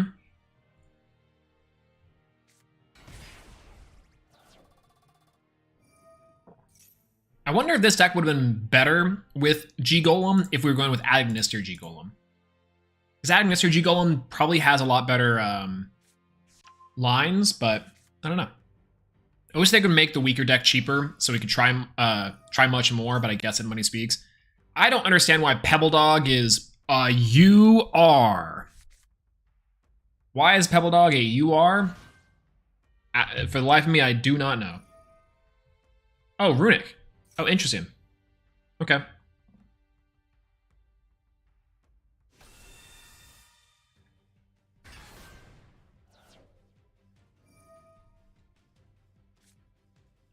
Pebble Dog at best is an SR. Except for in our hearts. Pebble Dog is a UR in our hearts. SR in real world, as it should have been. Why is Neo so UR? Kind of true. Why is any of the main base monsters UR when realistically they need to be SR? So you can decraft it. True, it's just fodder. That's correct.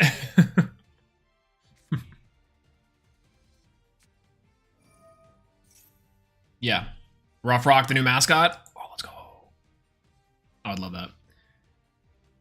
I've had a lot of fun with G-Golem. Next week, maybe going second, Heroes again. Yeah, I like the anime waifu tax, but it's fine. Oh yeah. I think it was New Banner that made someone made the comparison like that. It's cool that we have a deck that's interesting without waifus. It's like not like a crazy waifu deck. I can't remember what was it? What was the archetype? I can't remember. It was something to do with... Oh, this is a nothing hand, but I do need something crazy here. Parallax Seed does work. Parallax Seed does work. Punk.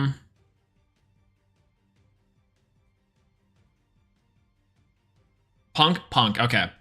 Punk was crazy. Punk is crazy. I love that we can use... that Punk exists. For... 1 in the grave, that's kind of fine. Dark Ruler. Punk is a crazy cool, like, non-super waifu archetype, has an interesting card design, it seems really interesting. That's fine, they can max C here. I wonder if they're gonna go IP. No, okay. That's fine, Sprite Elf is fine. Max C. The waifu decks, I think Charmer's fine. But he said biasly.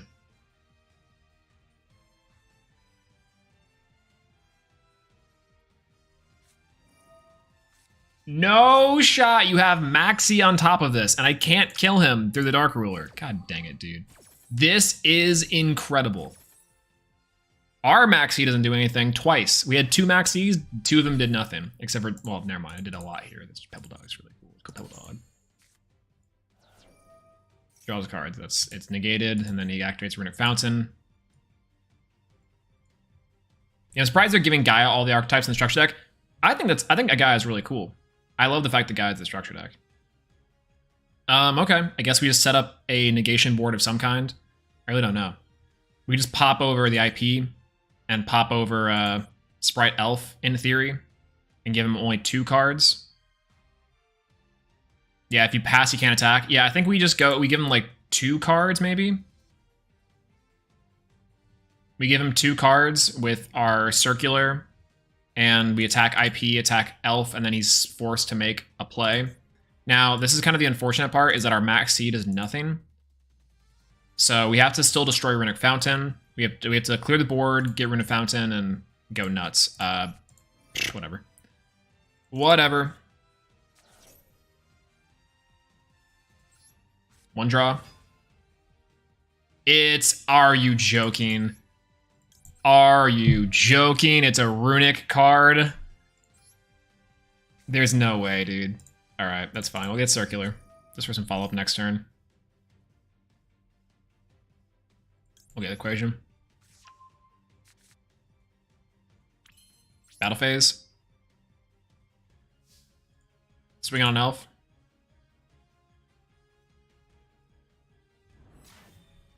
Yep. Go for main phase 2. It's got IP still, but that's fine. I think that's what we gotta do. We gotta just end the phase and go next. Special summon a runic monster? Oh, okay.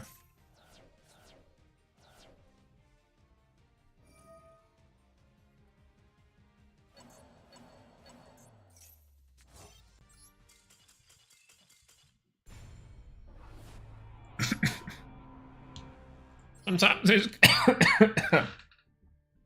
sometimes they just got it all. That's right.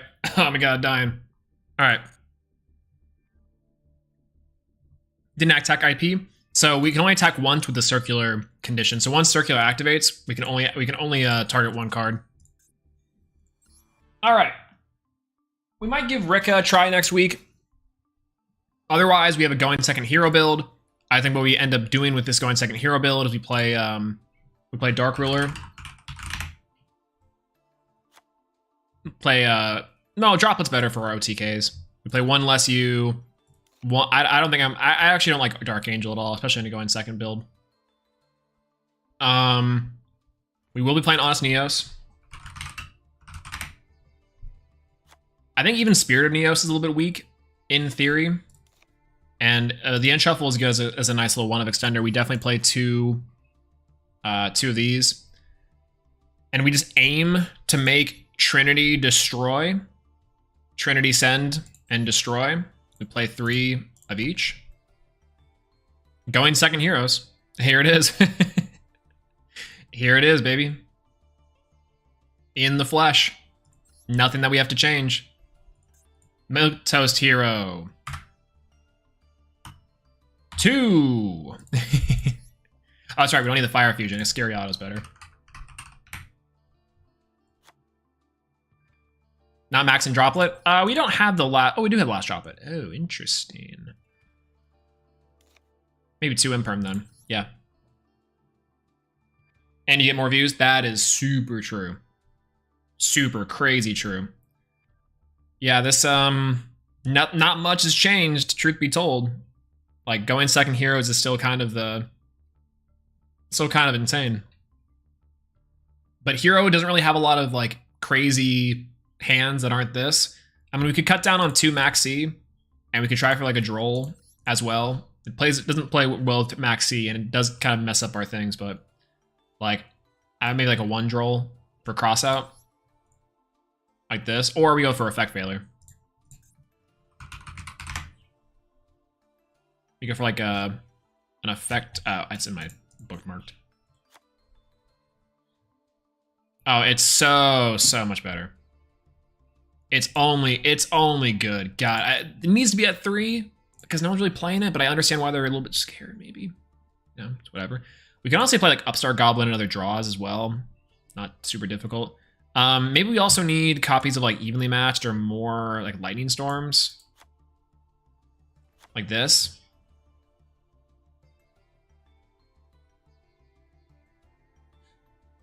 Maybe this is the play. Okay, I thought I had to sneeze. Thought that I had to sneeze. Maybe cut a Ferris? Yeah, maybe like a 2. No, we definitely need Ferris. I think if I had to make this deck perfect is we don't play Increase. No, I'm just joking.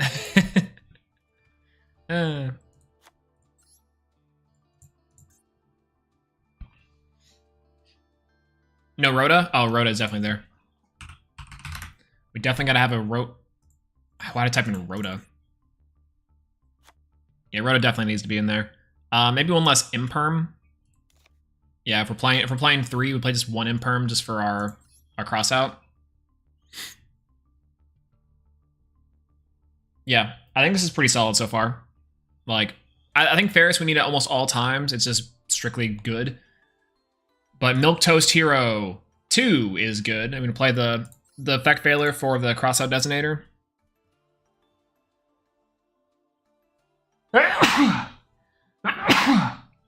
There, it came in late. Wow. Ghost Spell will be pretty decent because it negates a Call by the Grave if we do need it. So maybe instead of Valor, we play Ghost Spell. But I mean, we can kind of play around Valor, not too difficultly. Maybe a 3rd Mass Change. Nah, this seems fine. There we go. Milk Toast Hero 2. Next week's hero, I guess. We'll try again with Hero next week. Unfortunately. But I think that's what's going to end it for me today. Thank you guys so much for hanging out with me on stream. I'm sorry that we had kind of an underwhelming tournament run. Our 0-3 with the G Golems is difficult, very difficult. The first one, that's true. We probably do need the third maxi. I'll put that in there. Hold on. It's just so good. The first game, shady shit happening. The second game, rough. And the third game, I don't know, difficult situation. Playing around Scythe sucks, and I mean, what are we gonna do? Again, VOD review that we did earlier does illuminate a little bit on our choices, what we probably could have done. The Code Talkers, and I think just generally the Cyberse Code Talker monsters have a lot they can do, but maybe not for this meta. Not 100% certain. In addition to that, we are going to try to play Hero next week. I think we're going to try to alternate between our meme decks and actual decks. But yeah, thank you guys so much for being here, watching me mauled, watching us lose, but also for the love and support. I do appreciate that a lot. And I love the fact that you guys are showing up for these tournament streams on Saturday early in the morning. I had a lot of fun. The G-Golem stuff's cool, and Pebble Dog is sick. But next time, we'll shelve it for next time, and we'll see. More Neos to the top this coming week. And yeah, I'll see you guys sometime soon. Thank you guys so much for hanging out with me today. If it's late for you, get some sleep. If not, then have a great rest of your Saturday and your weekend. I'll see you guys next week. Go get some food. And remember to pet your Pebble Dog. Sounds mean. Sounds kind of wrong. Anyways, that's all I gotta say. Subscribe to the channel, follow me on Twitter, all that jazz, and for the algorithm. And that's all I gotta say. Peace out. Bye bye. Have a great rest of your day and weekend, y'all. Go watch Creed 3.